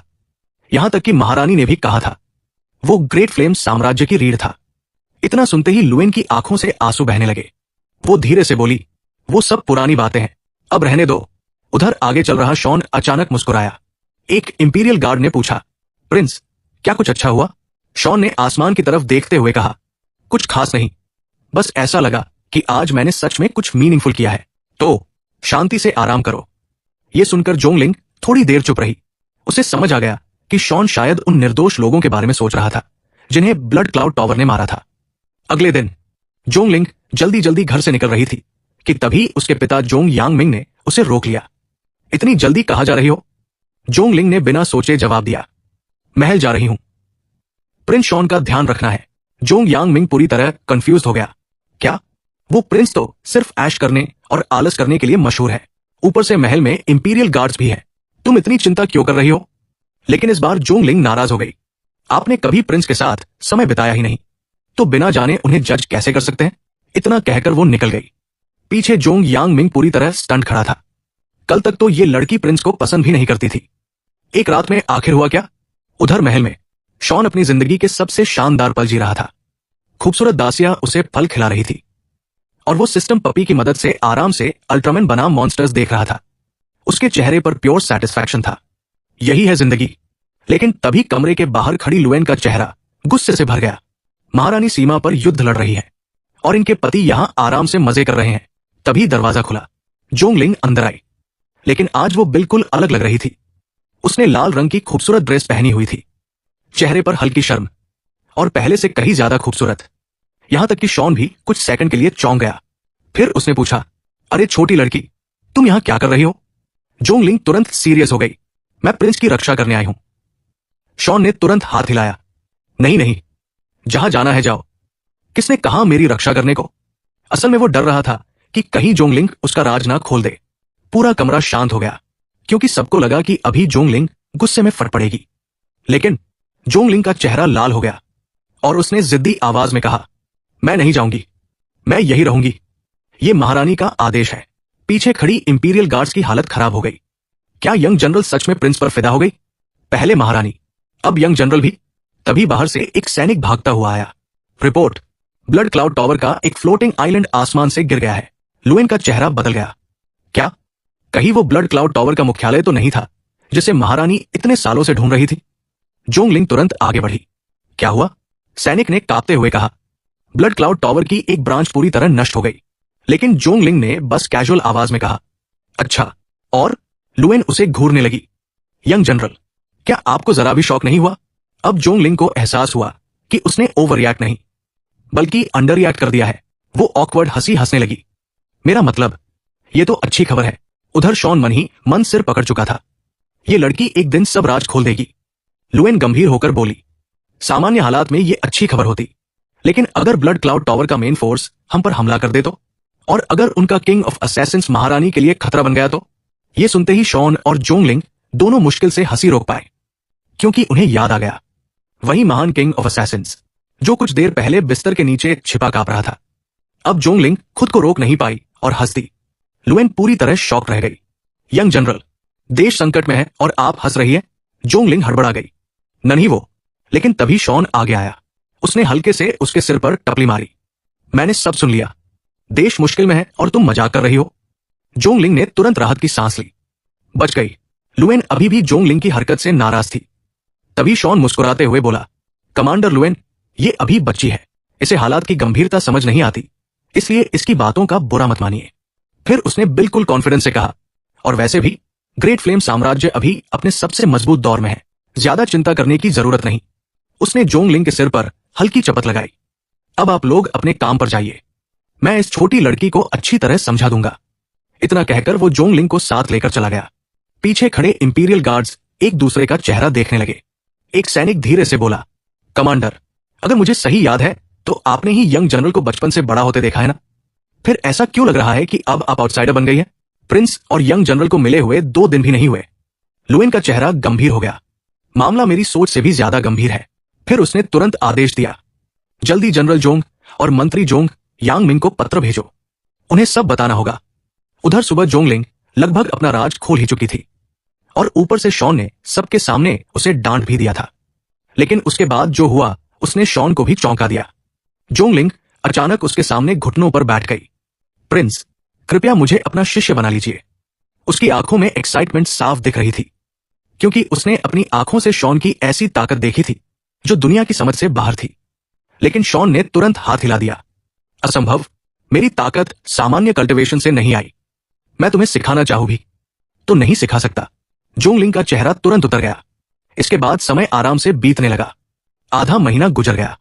हमेशा की तरह शॉन पहाड़ पर बैठा जंगली सुअर भून रहा था। जोंगलिंग भी उसके पास बैठी थी। तभी एक इंपीरियल गार्ड हाफता हुआ वहां पहुंचा। उसके चेहरे पर एक्साइटमेंट साफ थी। कमांडर लुएन, अस्ट्रल पवेलियन से खबर आई है। ब्लड क्लाउड टावर पूरी तरह खत्म हो चुका है। उनके सारे बड़े मेंबर्स मारे गए हैं और हमारे पास उनकी लाशें सबूत के तौर पर मौजूद है। लुएन पूरी तरह स्टन रह गई। पिछले आधे महीने से वो लगातार इस डर में जी रही थी कि कहीं ब्लड क्लाउड टावर हमला ना कर दे, और अब अचानक उसे बताया जा रहा था कि पूरा संगठन ही खत्म हो गया। धीरे धीरे उसकी आंखों में आंसू भर आए, क्योंकि उसे महसूस हुआ कि आखिर किसी ने उसके फियांसे का बदला ले लिया था। उधर जोंगलिंग ने भी चुपचाप शॉन की तरफ देखा। उसकी आंखों में साफ ग्रैटिट्यूड था, लेकिन शॉन ऐसे बिहेव कर रहा था जैसे उसे कुछ पता ही नहीं। वो आराम से मांस चबाते हुए बोला, इससे मेरा क्या लेना देना? अगर तुम लोगों के पास करने को कुछ नहीं है तो मांस काटने में मदद करो। जोंगलिंग ने धीरे से कुछ बड़बड़ाया। बिल्कुल भी इंटरेस्टिंग इंसान नहीं, लेकिन फिर भी वो ओबीडियंटली चाकू उठाकर उसकी मदद करने लगी। उधर उत्तर की सीमा पर महारानी और जनरल जोंगले स्वांग बातचीत कर रहे थे। महारानी ने हल्की मुस्कान के साथ कहा, वो बूढ़ा सच में जिद्दी है। पिछली बार मेरी तलवार की ऊर्जा से घायल होने के बाद भी फिर वापस आ गया। अगर इस बार सामने आया तो खत्म कर दूंगी। जोंगले स्वांग तुरंत बोली, महारानी दुनिया में अद्वितीय है। एक बूढ़ा साधु आपका मुकाबला नहीं कर सकता। तभी एक सैनिक 2 पत्र लेकर आया। ये पत्र आधा महीना पहले लुएन और जोंग यांग मिंग ने भेजे थे। जोंगले स्वांग ने जैसे ही पहला पत्र पढ़ा, उसका चेहरा बदल गया। क्या? ब्लड क्लाउड टावर की एक ब्रांच ग्रेट फ्लेम साम्राज्य के अंदर नष्ट हो गई? महारानी तुरंत गंभीर हो गई। ये अच्छा नहीं है। अगर उनका मेन हेडक्वार्टर्स बदला लेने आ गया तो? लेकिन अगले ही पल जोंगले स्वांग ने दूसरा पत्र खोला और उसका चेहरा गुस्से से लाल हो गया। महारानी ने चौंक कर पूछा, क्या हुआ? जोंगले स्वांग दांत पीसते हुए पढ़ने लगी। जोंगलिंग हर दिन सज धज कर प्रिंस के साथ घूमती है। वो प्रिंस के लुक्स पर पूरी तरह मोहित हो चुकी है। महारानी कुछ सेकंड चुप रही। हाँ, शॉन सच में बहुत हैंडसम था, लेकिन इतना भी क्या? उधर जोंगले स्वांग गुस्से में पास के पत्थर के खंभे पर मुक्का मार चुकी थी। धड़ाम। उस बदमाश लड़की की इतनी पिटाई करूंगी कि फूल की तरह खिल जाएगी। अगर ऐसा नहीं किया तो मैं उसकी मां नहीं। लेकिन तभी दूर से एक और विशाल धमाका सुनाई दिया। जोंगले स्वांग खुद चौंक गई। क्या मेरा मुक्का इतना ताकतवर था? सबने ऊपर देखा। दक्षिणी बर्बर सेना फिर से हमला कर रही थी। उनके आगे एक नकाब पहने बूढ़ा खड़ा था। उसने हाथ उठाकर जोर से कहा, मेरी शक्ति दिव्य प्रकाश में बदल जाए, मेरे सैनिक दुश्मन की धरती को रौंद दे। अगले ही पल हजारों बर्बर सैनिक गरजते हुए आगे बढ़ गए। जोंगले स्वांग तुरंत बोली, महारानी, शहर की रक्षा मैं संभालूंगी, आप उस बूढ़े को रोकिए। महारानी बिना हिचकिचाए आगे बढ़ गई। उसने तलवार सीधी बूढ़े की तरफ तान दी। जासू, क्या तुम सच में मरना चाहते हो? बूढ़ा हंस पड़ा। मैं तो बस अपने बर्बर साम्राज्य का भविष्य सुरक्षित करना चाहता हूं। जब तक वो पूरा नहीं होता मैं नहीं मरूंगा। महारानी ने तुरंत तलवार चलाई। तुम्हारे हाथों ही बर्बर साम्राज्य का भविष्य बर्बाद होगा। दोनों की लड़ाई शुरू हो गई, लेकिन साफ दिख रहा था कि बूढ़ा महारानी का मुकाबला नहीं कर पा रहा। वो खून उगलते हुए पीछे हट गया। महारानी ने कॉन्फिडेंस से कहा, तुम्हें अपने साम्राज्य की ग्रैंड फॉर्मेशन छोड़कर यहां नहीं आना चाहिए था। तुम मेरे सामने कुछ नहीं हो। लेकिन तभी बूढ़ा अचानक मुस्कुराया। वाकई ग्रेट फ्लेम की महारानी शक्ति और सौंदर्य दोनों में अद्वितीय है। और अगले ही पल उसके हाथों से खून जैसा लाल प्रकाश फैलने लगा। एक विशाल फॉर्मेशन हवा में बन गई और महारानी को घेर लिया। महारानी की आंखें सिकुड़ गई। Ceiling formation? तो तुमने अभी जो खून उगला था वो इस फॉर्मेशन को बनाने के लिए था? बूढ़ा हंस पड़ा। बिल्कुल, जब तक मैं इसे संभाले रहूंगा तुम कई दिनों तक यहां फंसी रहोगी। फिर उसने ठंडी आवाज में कहा, ब्लैक सोल हॉल ने तुम्हें रोकने के लिए बहुत बड़ी कीमत दी है। अब तक उनका poisons marsh elder great flame क्षेत्र में पहुंच चुका होगा। बेचारे ग्रेट फ्लेम के नागरिक। यह सुनते ही महारानी की ऑरा फट पड़ी। जासू, अगर ग्रेट फ्लेम के लोगों को कुछ हुआ तो मैं पूरे बर्बर साम्राज्य को मिटा दूंगी। उधर सीमा पर महारानी उस खून से बनी सीलिंग फॉर्मेशन में फंसी हुई थी। जनरल जोंगले स्वांग उसे बचाने के लिए आगे बढ़ना चाहती थी, लेकिन महारानी ने तुरंत चिल्लाकर रोक दिया। पास मत आओ, हर कीमत पर सीमा की रक्षा करो, बर्बरों को अंदर घुसने मत देना। अब महारानी अकेली उस फॉर्मेशन के बीच बैठी सोच रही थी। उसने सामने खड़े बूढ़े जासू को देखा और पूछा, मैं समझ नहीं पा रही, क्या ये सब सच में इसके लायक है? तुमने blood burning ceiling spirit formation इस्तेमाल की है। इसका मतलब है कि भविष्य में तुम्हारी कल्टिवेशन आगे नहीं बढ़ पाएगी। तुमने अपनी राह खुद बंद कर दी है। लेकिन बूढ़े ने बिना झिझक जवाब दिया, ये पूरी तरह इसके लायक है। ग्रेट फ्लेम साम्राज्य का पानी बहुत गहरा है। हमारा बर्बर साम्राज्य बस उससे दूर रहना चाहता है। ब्लैक सोल हॉल से मिला इनाम ही हमारे भविष्य की पूंजी है। महारानी ने गहरी सांस ली। एक तरफ ब्लड क्लाउड टावर का मुख्यालय था, दूसरी तरफ ब्लैक सोल हॉल, और वो खुद यहां कैद थी। लेकिन घबराने के बजाय उसने खुद को शांत किया और निकलने का रास्ता सोचने लगी। जासू भी उसकी मानसिक शक्ति देखकर प्रभावित हो गया। वाकई तुम महारानी कहलाने के योग्य हो। इतनी जल्दी खुद को शांत कर लिया। अफसोस सिर्फ उन निर्दोष लोगों के लिए है जो मरेंगे। लेकिन मैं भी मजबूर हूं। जो कुछ कर रहा हूं अपने साम्राज्य के लिए कर रहा हूं। उधर दूसरी तरफ ब्लड क्लाउड टावर के खंडहरों पर अचानक एक टेलीपोर्टेशन फॉर्मेशन चमकी। उसमें से एक युवा आदमी और एक बूढ़ा बाहर निकले। युवा आदमी ने चारों तरफ के विनाश को देखकर पूछा, मास्टर, क्या ये ग्रेट फ्लेम साम्राज्य ने किया है? बूढ़े ने सिर हिलाया, नहीं, उनके पास इतनी क्षमता नहीं है। फिर उसकी आंखों में चमक आ गई। महारानी को हमारा पुराना दोस्त रोक चुका है। यही सबसे अच्छा मौका है। चलो ग्रीन फ्लेम माउंटेन चलते हैं। लेकिन उन्हें क्या पता था, जिस आदमी को वो ढूंढने जा रहे थे वो इस समय बिल्कुल बेफिक्र जिंदगी जी रहा था। ग्रीन फ्लेम माउंटेन पर शॉन हमेशा की तरह बारबेक्यू कर रहा था, और आज तो उसने हद कर दी थी। उसने अकेले पूरा जंगली सुअर खा लिया था। आसपास खड़ी जोंगलिंग और इंपीरियल गार्ड्स उसे ऐसे देख रहे थे जैसे कोई राक्षस खाना खा रहा हो। एक सैनिक धीरे से बोली, ये इतना खाता कैसे है? उन्हें क्या पता था कि शॉन की ताकत इतनी भयानक थी कि उसके शरीर को लगातार ऊर्जा की जरूरत पड़ती थी। अगर महारानी उसका खर्चा ना उठा रही होती तो शायद उसे सच में मिट्टी खानी पड़ती। तभी शॉन ने अचानक इधर उधर देखा। अरे, कमांडर लुएन कहाँ है? जोंगलिंग ने जवाब दिया, वो ग्रीन फ्लेम टाउन गई है, वहां जहां उसके फियांसे ने अपनी जान देकर शहर बचाया था। शायद वो उसे ब्लड क्लाउड टावर के खत्म होने की खुशखबरी सुनाने गई है। शॉन कुछ सेकंड चुप रहा, फिर उसने मांस का टुकड़ा नीचे रखा और बोला, चलो हम भी वहां चलते हैं। जोंगलिंग थोड़ी चिंतित हो गई। अगर कमांडर लुएन वापस आ गई और हम चूक गए तो? शॉन ने आराम से बाकी इंपीरियल गार्ड्स की तरफ इशारा किया। बहुत आसान है, तुम लोग यही रुको। अगर आधे घंटे में हम वापस ना आए तो सामान पैक करके महल लौट जाना। गार्ड्स कुछ बोलना चाहते थे, लेकिन शॉन ने पहले ही हाथ उठाकर रोक दिया। चिंता मत करो, मेरे साथ जोंगलिंग है, सब ठीक रहेगा। उन्हें क्या पता था कि यही फैसला कुछ ही मिनटों में एक बहुत बड़े हादसे को रोकने वाला था, क्योंकि उसी समय ग्रीन फ्लेम टाउन के बाहर कमांडर लुएन अपनी जिंदगी की सबसे खतरनाक लड़ाई लड़ रही थी। शहर की विशाल मूर्ति सक्रिय हो चुकी थी और उसके चारों तरफ एक सुरक्षात्मक बैरियर बना हुआ था। लेकिन लुएन को किसी ने इतनी जोर से मारा कि वो उड़कर सीधे उस मूर्ति से जा टकराई। धड़ाम, वो मुश्किल से उठ पाई। मुंह से खून बह रहा था। सामने दो नकाबपोश लोग खड़े थे। उनमें से एक ने तिरस्कार से कहा, सुना था ग्रेट फ्लेम साम्राज्य के इंपीरियल गार्ड्स बड़े अनुभवी योद्धा होते हैं, लेकिन देखकर तो खास नहीं लग रहे। लुएन का चेहरा बदल गया, क्योंकि वो दोनों कोई साधारण लोग नहीं थे। एक था ब्लैक सोल हॉल का पॉइजन्स मार्श एल्डर सांगानाई, और दूसरा उसका शिष्य गुआंगमा। अब लुएन को सब समझ आ गया। ब्लैक सोल हॉल ने बर्बर साम्राज्य के साथ मिलकर महारानी को सीमा पर उलझा दिया था, और अब उसकी गैर मौजूदगी में ग्रेट फ्लेम साम्राज्य के लोगों का कत्ल करने वाले थे।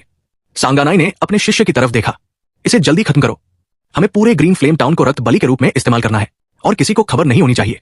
गुआंगमा मुस्कुराया, चिंता मत कीजिए मास्टर, मैं इसे आराम से विदा कर दूंगा। अगले ही पल उसकी तलवार बिजली की तरह लुएन की गर्दन की तरफ बढ़ी। लुएन ने घबराकर तलवार उठाई और वार रोका, लेकिन फिर भी उसके कंधे पर गहरा घाव बन गया। गुआंगमा ने मौका देखकर जोरदार लात मारी। धड़ाम, लुएन फिर से उड़कर मूर्ति से जा टकराई। अब उसके मुंह से लगातार खून निकल रहा था। गुआंगमा धीरे धीरे आगे बढ़ा, उसने हाथ उठाया अंतिम वार के लिए। लुएन ने आंखें बंद कर ली। उसे अपने मरे हुए फियांसे की याद आई। कम से कम मैंने तुम्हारा नाम शर्मिंदा नहीं किया। और तभी शूक, एक पत्थर हवा चीरता हुआ आया। गुआंगमा ने खतरा महसूस करके पीछे हटने की कोशिश की, लेकिन फिर भी वो कई मीटर दूर जा गिरा। लुएन अभी भी आंखें बंद किए हुए थी। उसे समझ नहीं आया कि मौत क्यों नहीं आई। तभी उसके कानों में एक परिचित आवाज पड़ी, मेरे इंपीरियल गार्ड के कमांडर के साथ क्या करने वाले थे तुम लोग? लुएन ने आंखें खोली और हैरानी से फुसफुसाई, प्रिंस।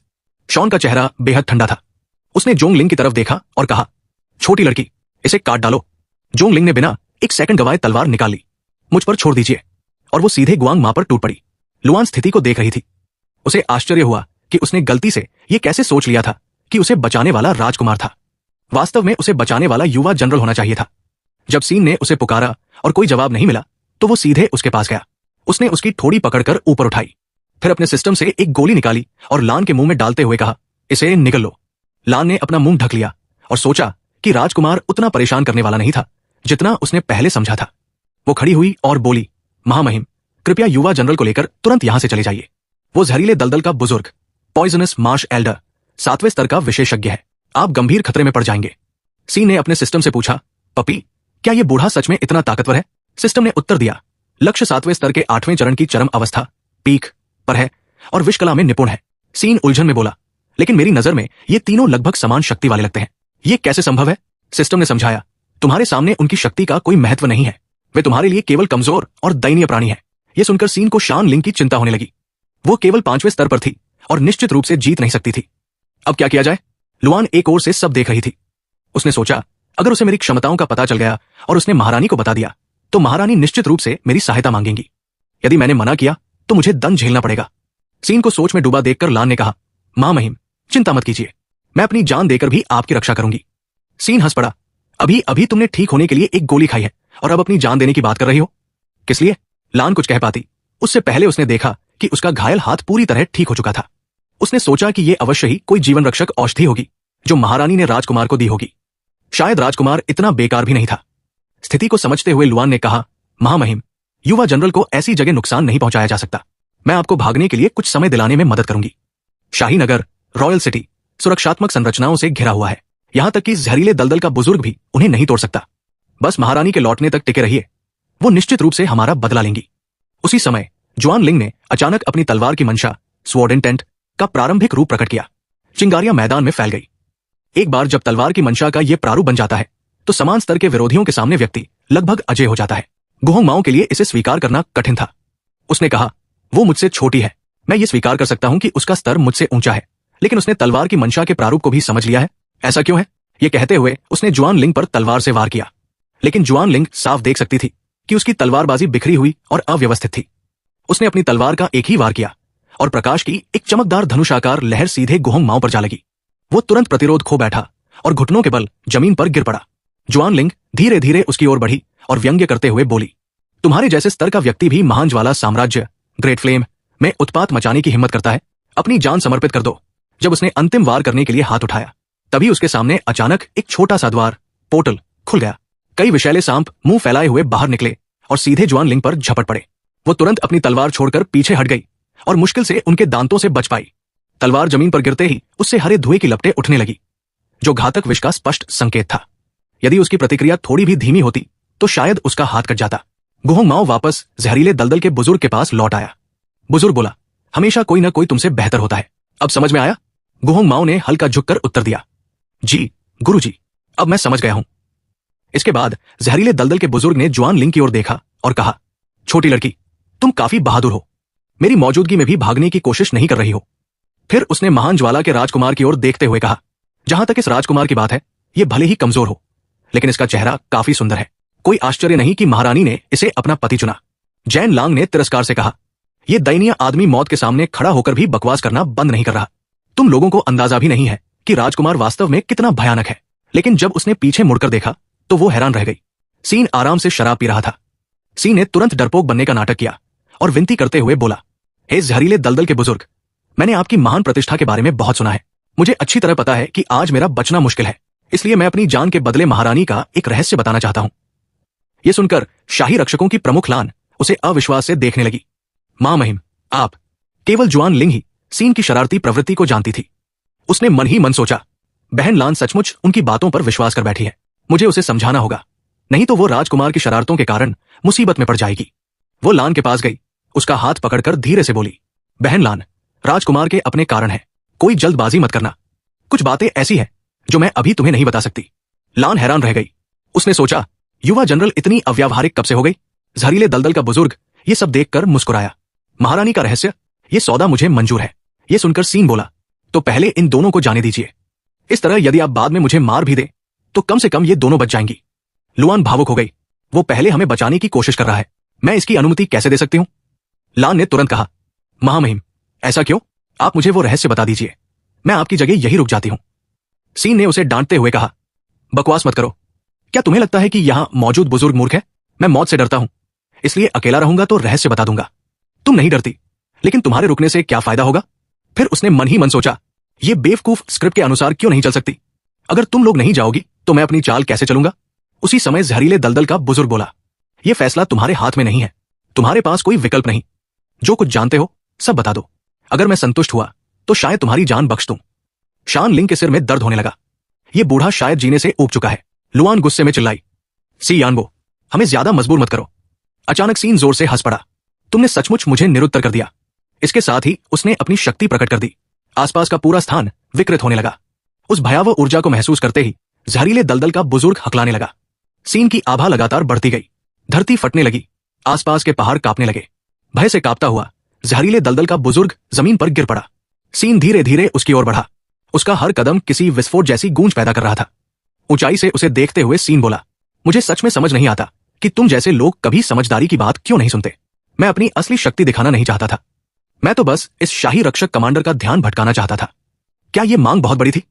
यह कहकर उसने गहरी सांस ली और अगले ही पल बुजुर्ग के गाल पर जोरदार थप्पड़ जड़ दिया। मैं तुमसे बात कर रहा हूं, जवाब दो। बुजुर्ग कांपते हुए बोला, मैं बुजुर्ग, ये एक गलतफहमी थी। एक और थप्पड़ पड़ा। कौन बुजुर्ग? मेरी उम्र अभी मुश्किल से 20 साल है, ठीक से बोल नहीं सकते? माफ कीजिए सर, जोर से बोलो, मुझे सुनाई नहीं दे रहा। उनकी बातचीत और लगातार पड़ते थप्पड़ों को देखकर लान और लुआन दोनों स्तब्ध रह गई। अचानक जहरीले दलदल का बुजुर्ग जोर से चिल्लाया, सर। सी ने फिर कई थप्पड़ लगा दिए। इतना जोर से क्यों चिल्ला रहे हो? तुमने मुझे डरा दिया। लान अवाक रह गई। युवा जनरल, आखिर यहां हो क्या रहा है? क्या मैं सपना देख रही हूं? जुआन लिंग ने शांत स्वर में कहा, जैसा कि आप देख सकती हैं, राजकुमार अजय है, इसलिए कभी भी उनकी असली शक्ति के बारे में महारानी को मत बताना, नहीं तो ये उनकी कृपा का अपमान होगा। तब जाकर लुआन को समझ आया कि जुआन लिंग के व्यवहार में इतना बड़ा बदलाव क्यों आया था। वो अचानक बोली, युवा जनरल, ब्लड क्लाउड टावर। जुआन लिंग ने सिर हिलाया। हां, ब्लड क्लाउड टावर के सभी शक्तिशाली योद्धाओं का विनाश करने वाला कोई और नहीं, स्वयं राजकुमार ही थे। लुआन को लगा जैसे आज की सारी घटनाओं ने उसकी पूरी दुनिया उलट पुलट कर दी हो। सीन की परछाई को देखते हुए उसकी आंखें प्रशंसा से भर गई। तभी उसने कुछ देखा। ओ नहीं, जहरीले दलदल के बुजुर्ग के नीचे एक काली संरचना, फॉर्मेशन उभरने लगी। लुआन घबराकर चिल्लाई, मां महिम, वहां से हट जाइए। चेहरे पर दुष्ट मुस्कान लाते हुए बुजुर्ग बोला, बहुत देर हो चुकी है। अचानक सीन के पैरों के नीचे बैंगनी रंग का दलदल बन गया। बुजुर्ग पीछे हटते हुए बोला, कैसा लगा? ये मेरा जीवन बली अंधकार दलदल है। इसे बनाने के लिए मैंने अपनी 30 साल की आयु जला दी है। इसका आनंद लो। तुम्हारी त्वचा सड़ने लगेगी, मांस गल जाएगा और हड्डियां कोयले की तरह भूर भूरी हो जाएंगी। जितना संघर्ष करोगे उतना गहरे धंसोगे और जहर उतनी तेजी से शरीर में फैलेगा। चाहे तुम कितने भी शक्तिशाली क्यों न हो, फिर भी मेरे जाल में फंस चुके हो।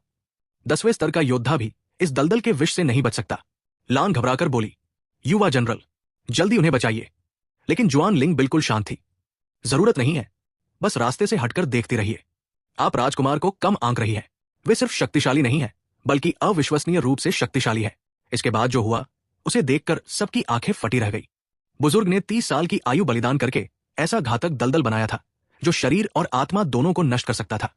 लेकिन सीन पर उसका कोई असर नहीं हुआ, बल्कि वो आराम से उसमें डूबा हुआ था और ऊपर से अंगूठा दिखाकर बोला, अच्छा उपाय है, बिल्कुल प्राकृतिक स्किन ट्रीटमेंट जैसा। लेकिन सच में क्या ये चीज इतनी ही ताकतवर है? फिर उसकी नजर गुहोंग माओ पर पड़ी। गुहोंग माओ डर के मारे पीछे गिर पड़ा और सीन से दूर रहने की भीख मांगने लगा। सीन ने बिना झिझक उसका कॉलर पकड़ा और सीधे दलदल में फेंक दिया। गुहोंग माओ दर्द से चीखा और कुछ ही पलों में दलदल में डूबकर मर गया। जहरीले दलदल का बुजुर्ग स्तब्ध रह गया। तुम आखिर हो कौन? सीन ने उसके सवाल को पूरी तरह नजरअंदाज कर दिया। वो दलदल के जहरीले तरल को ऐसे चेहरे पर लगा रहा था जैसे कोई फेस मास्क लगा रहा हो। बुजुर्ग भय से कांपने लगा और उसके मुंह से शब्द ही नहीं निकल रहे थे। कुछ देर बाद सीन ने वो मास्क हटाया और जुआन लिंग की ओर देखकर पूछा, छोटी लड़की, बताओ तो क्या मैं पहले से ज्यादा गोरा लग रहा हूं? जुआन लिंग के पास कोई जवाब नहीं था। सीन ने कंधे उचकाए, तुम कुछ नहीं जानती। मुझे और भी ज्यादा सुंदर बनना है ताकि मैं महारानी को और बेहतर तरीके से आकर्षित कर सकूं। फिर उसने जहरीले दलदल के बुजुर्ग की ओर देखकर मुस्कुराते हुए पूछा, वैसे क्या मैं जान सकता हूं कि तुम्हारी कितनी आयु बाकी बची है? यह सुनकर बुजुर्ग का चेहरा डर से सफेद पड़ गया। सीन ने कहा, अरे कुछ खास नहीं, मुझे बस तुम्हारा यह दलदल काफी प्रभावशाली लगा। तुम इसे और कितनी बार इस्तेमाल कर सकते हो? अगर मैं तुम्हें आयु बढ़ाने वाली कोई गोली दे दूं तो क्या तुम मेरे लिए आगे भी ऐसा स्किन केयर करते रहोगे? यह सुनकर जहरीले दलदल का बुजुर्ग शर्म और क्रोध से भर गया। वो गरज उठा, तुम एक राक्षस हो। किसी आदमी को मार देना एक बात है, लेकिन उसका अपमान करना दूसरी बात है। ये बूढ़ा। इतना कहकर उसने अपनी हथेली से अपने ही माथे पर प्रहार किया और वही आत्महत्या कर ली। जुआन लिंग और लुआन पूरी तरह स्तब्ध रह गई। ब्लैक सोल हॉल के 6 दुष्ट राजाओं में से एक को वास्तव में राजकुमार ने अपमानित करके आत्महत्या करने पर मजबूर कर दिया था। लेकिन सीन सचमुच हैरान दिखाई दिया। उसने पूछा, उसने खुद को क्यों मार लिया? मैं तो पूरी ईमानदारी से बात कर रहा था और उसे छोड़ने का भी सोच रहा था।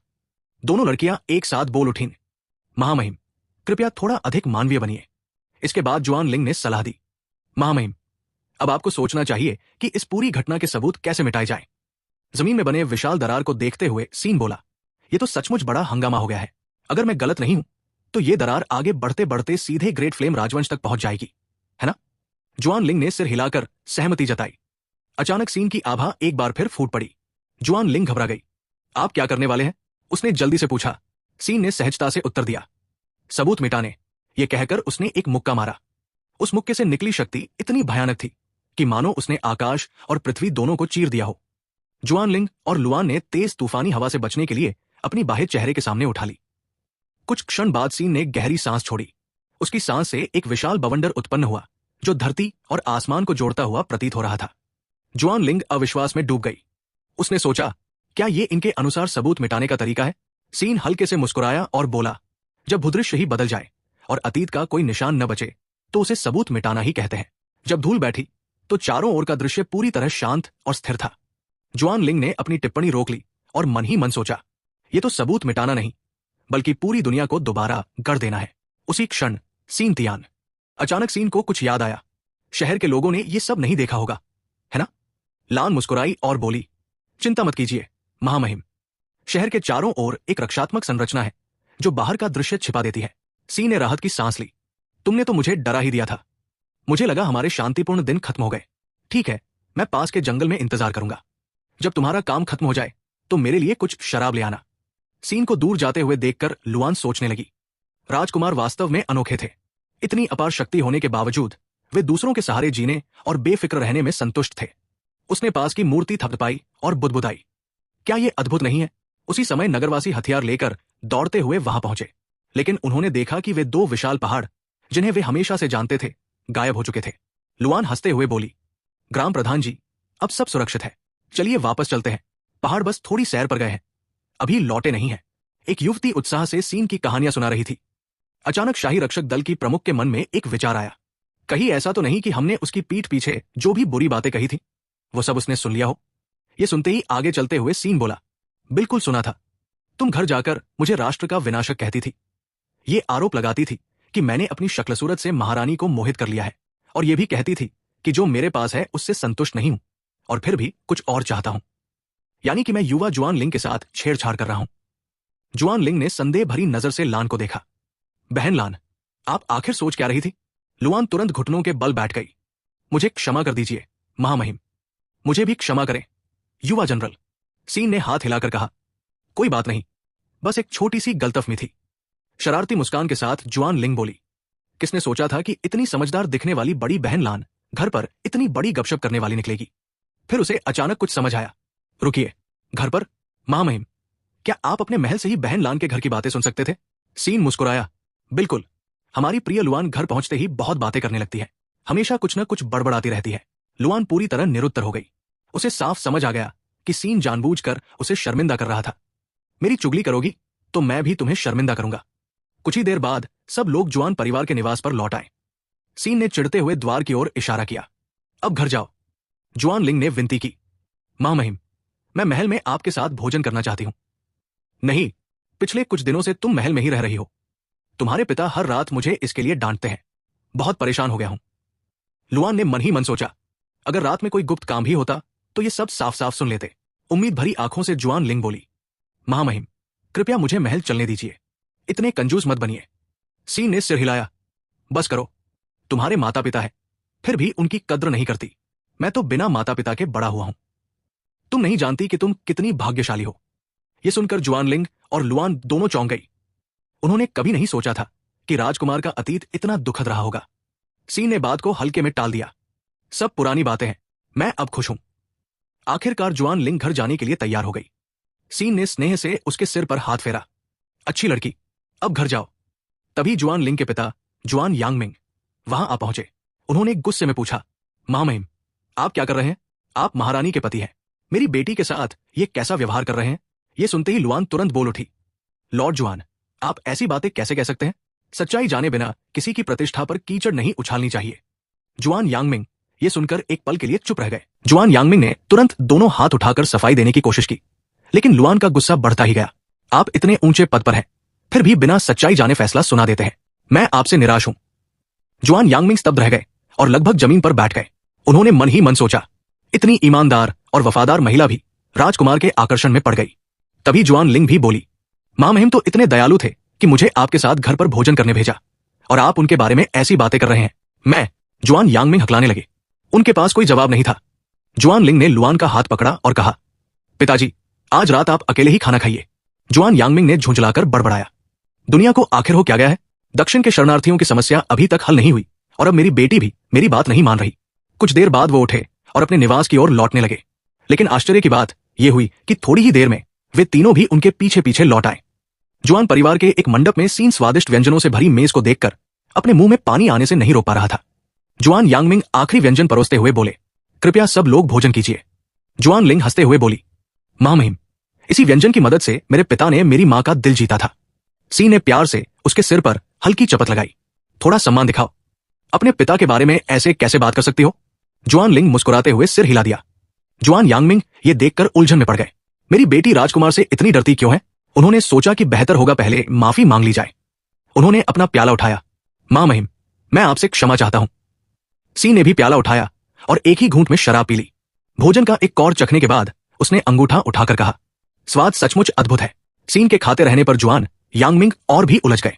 किसी को केवल उसके रूप से नहीं परखना चाहिए, लेकिन जीवन के सुखों के प्रति राजकुमार का यह जुनून सचमुच अजीब है। तभी सीन कुछ बड़बड़ाया। जुआन यांगमिंग ने पूछा, महामहिम, यदि कुछ कहना चाहते हैं तो निसंकोच कहिए। सीन थोड़ी देर झिझका, क्या मैं नियमित रूप से यहां आकर भोजन कर सकता हूं? आपकी पाक कला असाधारण है। जुआन यांगमिंग ने मुंह से कुछ नहीं कहा, लेकिन मन में सोचा, क्या ये चाहते हैं कि मैं राजस मंत्री, उनका निजी रसोइया बन जाऊं?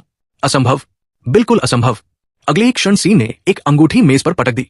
मैं दक्षिण के शरणार्थियों की सहायता के लिए व्यक्तिगत रूप से 10 लाख स्पिरिट स्टोन दान करता हूं। जुआन यांगमिंग का चेहरा तुरंत बदल गया। महामहिम, कल आप क्या खाना पसंद करेंगे? मैं स्वयं बाजार जाकर सामग्री चुनूंगा ताकि आपके लिए सर्वोत्तम भोजन तैयार कर सकूं। लिंगर, मेरे लिए एक रसोइये का चोगा खरीद देना। महामहिम के भोजन के मामले में कोई लापरवाही नहीं होनी चाहिए। जुआन लिंग और लुआन अविश्वास से उन्हें देखने लगी। इतनी जल्दी मन बदल गया था। स्पिरिट स्टोन को कसकर पकड़ते हुए जुआन यांगमिंग ने अपनी बेटी की उलझन भरी नजर देखी। उन्होंने मन ही मन कहा, तुम कुछ नहीं समझती। शरणार्थियों की समस्या को नजरअंदाज भी नहीं किया जा सकता और आसानी से सुलझाया भी नहीं जा सकता। अब जबकि धन मिल गया है, जरूरत पड़ी तो मैं इन्हें पिताजी भी कह दूंगा। फिर उन्होंने पूछा, वैसे महामहिम, ये स्पिरिट स्टोन वैध है ना? उम्मीद है इन्हें महल से चुपके से नहीं निकाला गया है। सीन ने हाथ हिलाया। चिंता मत करो, ये किसी व्यक्ति द्वारा मुझसे माफी मांगने के बदले दिए गए थे। बस ये मत बताना कि ये मैंने दिए हैं। ये मेरी निजी जमा पूंजी है। महारानी को इसके बारे में पता नहीं चलना चाहिए। ये सुनकर जुआन यांगमिंग निश्चिंत हो गए। मैं वादा करता हूं कि ये बात किसी को नहीं बताऊंगा। सी ने राहत की सांस ली। तुम्हें अंदाजा नहीं है कि यह पैसा हासिल करने के लिए मुझे कितनी मेहनत करनी पड़ी और उन लोगों ने मेरे साथ क्या क्या किया। सीन के नाराज स्वर को सुनकर जुआन यांगमिंग की कल्पना दौड़ने लगी। उन्हें लगा जैसे राजकुमार ने यह धन पाने के लिए भयंकर यातनाएं झेली हों। उन्होंने तुरंत कहा, आपकी उदारता के लिए धन्यवाद। दूसरी ओर जुआन लिंग और लुआन और भी ज्यादा स्तब्ध थी। क्या ब्लड क्लाउड टावर ने आपको मजबूर किया था कि आप उनके पूरे कबीले का सफाया कर दें और फिर उनका पूरा खजाना भी खाली कर दिया? अचानक सीन ने पूछा। मंत्री जुआन, आप इस धन का उपयोग कैसे करेंगे? जुआन यांगमिंग ने उत्तर दिया, मैं राहत सामग्री खरीदूंगा, शरणार्थियों तक पहुंचाऊंगा और अस्थायी आश्रय बनवाने के लिए धन दूंगा जब तक वे अपनी अगली फसल नहीं काट लेते। सीन ने सिर हिलाया। यह तरीका प्रभावी नहीं है और इससे समस्याएं भी पैदा हो सकती है। क्यों न काम के बदले राहत योजना अपनाई जाए? जुआन यांगमिंग चौंक गए। काम के बदले राहत से आपका क्या मतलब है? सीन ने समझाया, दक्षिण के शरणार्थियों के पास हर चीज की कमी है लेकिन जनशक्ति की नहीं। तो इस धन का उपयोग उन्हें काम देने के लिए क्यों न किया जाए? हम राहत दे रहे हैं, उन्हें नौकरी कैसे दे सकते हैं? क्यों नहीं? इतने सारे लोगों को खाली बैठाकर परेशानी पैदा करने देने से अच्छा है कि इसी धन से भोजन और सामान खरीदकर उन्हें मजदूरी दी जाए। उन्हें पुलों की मरम्मत, सड़क निर्माण और बंजर भूमि को खेती योग्य बनाने का काम दिया जाए। उनका पेट भी भरेगा और वे ग्रेट फ्लेम साम्राज्य के निर्माण में भी योगदान देंगे। जब लोग काम में व्यस्त होंगे तो शरारत करने की फुर्सत भी नहीं मिलेगी। इसके अलावा शरणार्थी अलग अलग स्थानों पर बंट जाएंगे जिससे वे एकत्र होकर कोई परेशानी खड़ी नहीं कर पाएंगे। सोचिए जरा। जुआन यांगमिंग की आंखें चमक उठीं। एक तीर से कई शिकार। कमाल का विचार है महामहिम। भविष्य में जब भी आपको कुछ स्वादिष्ट खाना हो बस मुझे बता दीजिए। बाकी चीजों में मैं कितना अच्छा हूं ये नहीं जानता, लेकिन पूरे ग्रेट फ्लेम साम्राज्य में पाक कला के मामले में मैं स्वयं को किसी से कम नहीं मानता। उन्होंने गर्व से अपनी छाती थपथपाई। सीन मुस्कुराया। बस यही सुनना चाहता था। वैसे मुझे थोड़ी देर बाद आधी रात का नाश्ता भी चाहिए। ठीक है। दोनों ने एक दूसरे की ओर देखकर मुस्कुराया। जुआन लिंग और लुआन को लग रहा था कि इस पूरे दृश्य में कुछ न कुछ गड़बड़ जरूर है। उसी दिन जुआन लेस्वांग नगर की दीवार पर खड़े होकर महारानी को देख रहे थे। आधा महीना बीत चुका था। महारानी की प्रगति ब्रेक थ्रू का समय आ पहुंचा था। यह समझते ही बर्बर राज्य के महावृद्ध ने तुरंत सेना को पीछे हटने का आदेश दिया।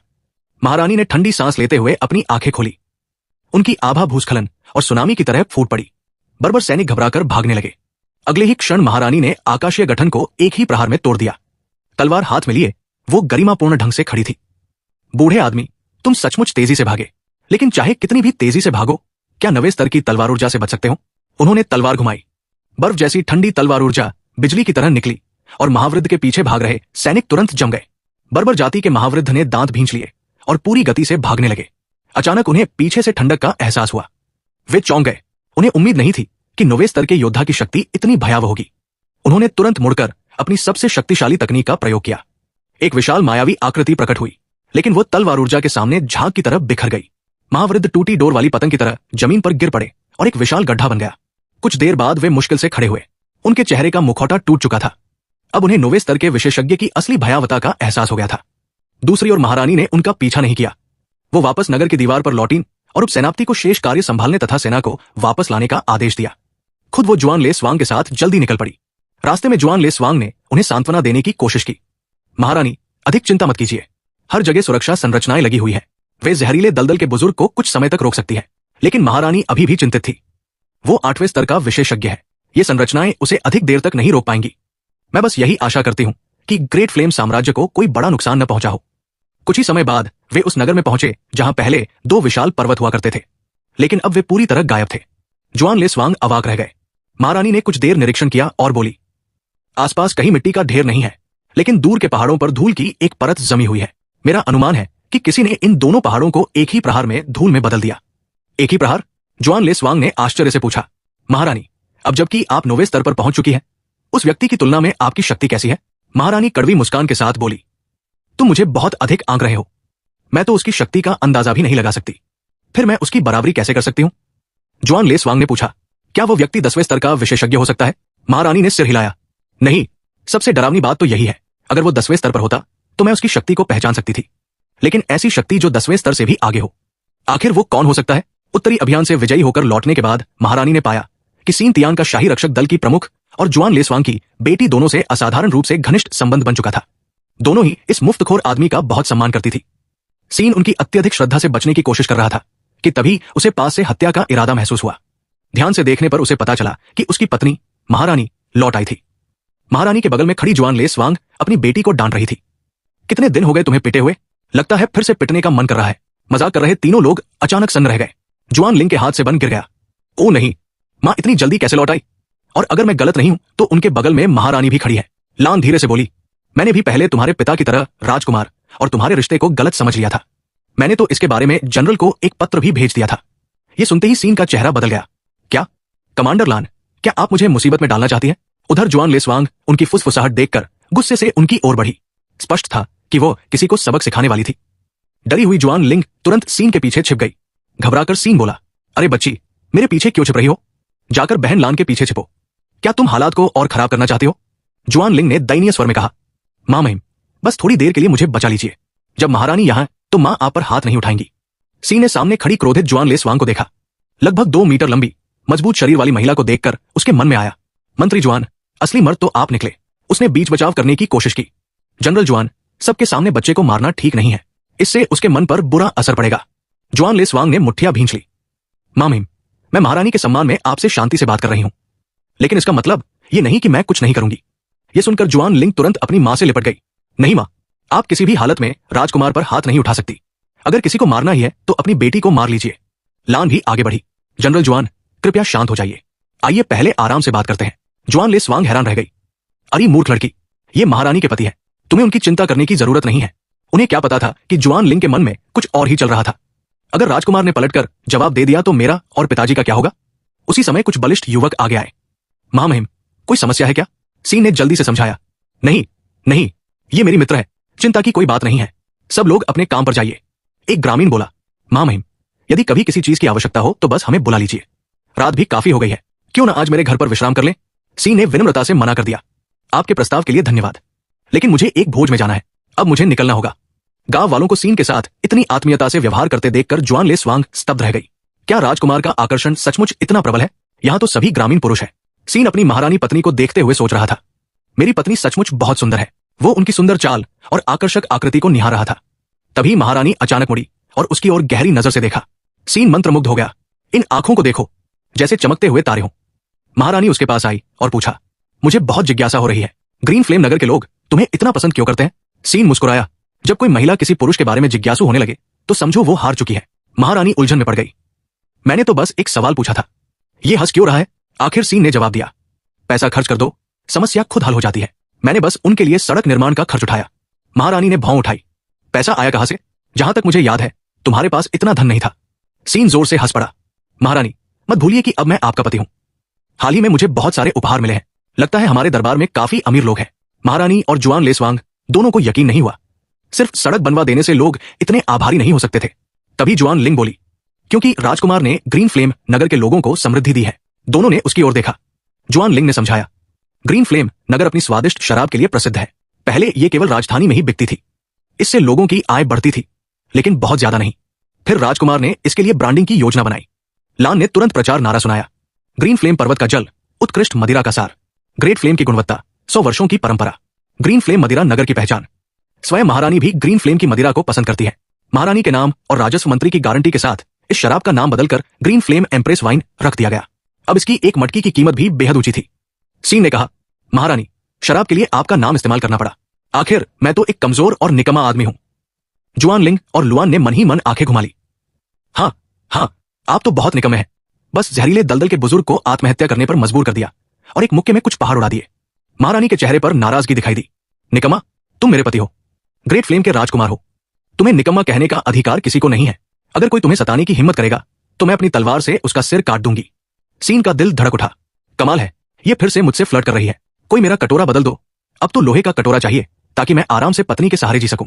फिर उसने पूरी गंभीरता से कहा, आप जिनकी सुंदरता से मछलियां डूब जाएं और पक्षी आकाश से गिर पड़े, जिनकी आभा चांद और फूलों को भी फीका कर दे।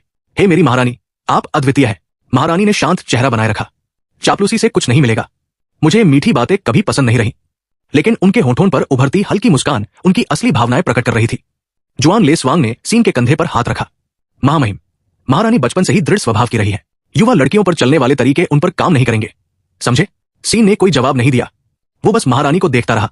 क्या तुम्हें लगता है कि मैं इस घूंघट के पीछे की भावनाएं नहीं देख सकता? क्या काम करता है और क्या नहीं, मैं अच्छी तरह जानता हूं। मेरी पत्नी भले ही कुछ न कहे, लेकिन उसे ये सब पसंद है। कुछ देर बाद उसने अचानक जुआन लिंग से कहा, तुम्हारी मां को कुछ नहीं पता। जुआन लिंग पूरी तरह उलझ गई। उधर आगे चल रही जुआन ले स्वांग ने महारानी से कहा। शहर लौटने के बाद जुआन ले स्वांग ने महारानी से कहा, महारानी, क्यों ना आज मेरे घर पर भोजन किया जाए? महारानी ने मुस्कुराकर उत्तर दिया, ये अच्छा विचार है।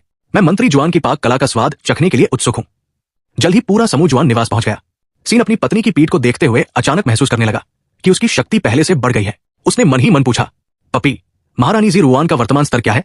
सिस्टम ने सम्मानपूर्वक उत्तर दिया, स्वामी, महारानी जी रुआन अब 9वें स्तर के प्रथम चरण में पहुंच चुकी है। सीन मुस्कुराया। इस यात्रा में न केवल उनका स्तर बढ़ा, बल्कि उन्होंने उत्तरी सीमा का संकट भी सुलझा दिया। मेरी पत्नी सचमुच अद्भुत है। जनरल जुआन ले स्वांग महारानी को भोजन कक्ष तक ले गई। अंदर प्रवेश करते ही स्वादिष्ट भोजन की सुगंध ने उनका स्वागत किया। उन्होंने सोचा कि उनके पति ने यह सब विशेष रूप से उनके लौटने की खुशी में तैयार किया होगा। पीछे खड़ी जुआन लिंग चुप रही। उसे महसूस हुआ कि कुछ बातें न जानना ही बेहतर होता है। उधर जुआन यांगमिंग ने किसी के आने की आहट सुनी। बिना सिर उठाए वो हंसते हुए बोले, मां महिम, आज तो आप दावत उड़ाने वाले हैं। मैंने आपके लिए गोल्डन टेल व्हाइट जेड मछली और आपकी पसंद के कई व्यंजन बनाए हैं। आज हम तब तक शराब पिएंगे जब तक दोनों पूरी तरह नशे में न हो जाए। ये सुनते ही महारानी और जुआन ले स्वांग दोनों समझ गई कि ये पूरा भोज विशेष रूप से राजकुमार के लिए तैयार किया गया था। दोनों हैरान रह गई। आखिर जुआन यांगमिंग भी राजकुमार के प्रभाव में कैसे आ गए? जैसे ही जुआन यांगमिंग ने मुड़कर देखा कि सामने स्वयं महारानी खड़ी है, वो घबरा गए। उन्होंने तुरंत झुककर अभिवादन किया। महारानी ने कोई नाराजगी नहीं दिखाई। उन्होंने शांत स्वर में कहा, अंकल जुआन, पहले की तरह ही व्यवहार कीजिए। मुझे उसी लड़की की तरह समझिए जो बचपन में आपके घर आकर मुफ्त में खाना और शराब पिया करती थी। जुआन यांगमिंग शर्मिंदा होकर सिर खुजलाने लगे। मैं अभी और कटोरिया और चॉपस्टिक लेकर आता हूं। महारानी, कृपया बैठिए। इतना कहकर वो जल्दी से वहां से निकल गए। जुआन ले स्वांग ने तुरंत मुड़कर सीन की ओर देखा। जब हम बाहर थे तब आखिर यहां क्या हुआ था? सीन ने बेबसी से सांस छोड़ी। अगर महारानी को पता चल गया कि उसने जुआन यांगमिंग की प्रतिभा पहचानकर उन्हें राज्य के मामलों में मदद करने की सलाह दी है, तो फिर क्या होगा? कुछ ही क्षण बाद सभी लोग भोजन की मेज पर बैठ गए। जुआन ले स्वांग ने मजाक करते हुए कहा, यांगमिंग, तुमने ये भोजन कितनी मेहनत और लगन से तैयार किया है। महारानी ने एक प्याला उठाया और पूछा, क्या ये वही प्रसिद्ध ग्रीन फ्लेम वाइन है? जी महारानी, यही ग्रीन फ्लेम वाइन है। महारानी ने एक घूंट लिया और मुस्कुराई। मैं इसे पहले भी पी चुकी हूं, लेकिन आज इसका स्वाद सचमुच अलग है। अब समझ में आता है कि इसे सोने के बराबर मूल्यवान क्यों कहा जाता है। सिर्फ इसकी प्रसिद्धि ही नहीं, इसकी गुणवत्ता भी असाधारण है। जुआन यांगमिंग ने सिर हिलाया। महारानी बिल्कुल सही कह रही है। प्रिंस ने न सिर्फ ग्रीन फ्लेम टाउन में शराब बनाने की फैक्ट्री बनवाई, बल्कि स्थानीय लोगों को काम भी दिया। उन्होंने शराब बनाने की तकनीक में भी सुधार किया, जिससे पूरे इलाके की अर्थव्यवस्था बदल गई। यहां तक कि उन्होंने खुद आगे बढ़कर टैक्स भी दिया ताकि इंपीरियल मर्चेंट्स के लिए उदाहरण बन सके। सीन ने दोनों हाथों से अपना चेहरा ढक लिया। बस यही होने से डर रहा था।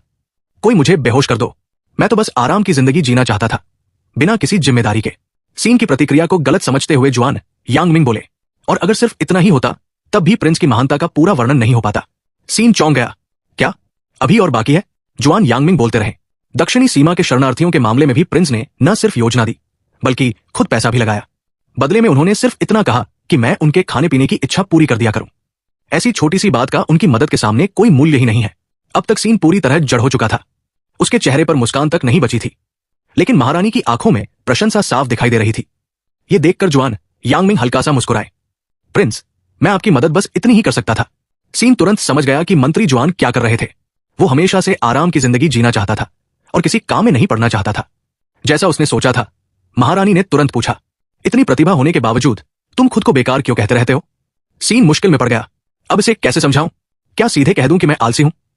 उसे यकीन था कि अगर उसने सच बोल दिया तो महारानी अगले ही दिन उसे ढेर सारे सरकारी काम सौंप देंगी, और अगर उसने मना किया तो शायद उसे सजा भी मिल सकती थी। उसे लगने लगा कि उसका सपनों वाला आरामदायक जीवन धीरे धीरे उससे दूर जा रहा है। एक साधारण डिनर के दौरान मंत्री जुआन ने उसका पूरा भेद खोल दिया था। सीन बेहद शर्मिंदा था, जबकि जुआन यांगमिंग अपने काम पर काफी गर्व महसूस कर रहे थे। महारानी ने एक और प्याला भरा। मुझे उम्मीद नहीं थी कि तुम्हें शराब बनाने की कला भी आती है। सीन ने जल्दी से जवाब दिया, नहीं, ऐसा कुछ नहीं है, बस थोड़ी बहुत जानकारी है। असल में मैं तो जिंदगी की अच्छी चीजों का आनंद लेने में ज्यादा माहिर हूं। महारानी ने सीधे उसकी आंखों में देखा। अंकल जुआन आसानी से किसी की तारीफ नहीं करते, तो फिर तुम इतने परेशान क्यों दिख रहे हो? अगर मैं गलत नहीं हूं तो तुम्हें डर है कि मैं तुम्हें कोई सरकारी पद देकर काम पर लगा दूंगी, है ना? सीन कुछ पल के लिए चुप रह गया। महारानी ने धीरे से कहा, मैंने तुमसे वादा किया था कि तुम्हें आराम और ऐशो आराम की जिंदगी दूंगी।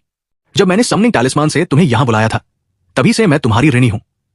मुझे तुमसे कुछ नहीं चाहिए, बस खुश रहो। सीन का चेहरा लाल हो गया। हे भगवान, ये फिर से मुझसे फ्लर्ट कर रही है। अचानक महारानी का चेहरा सख्त हो गया।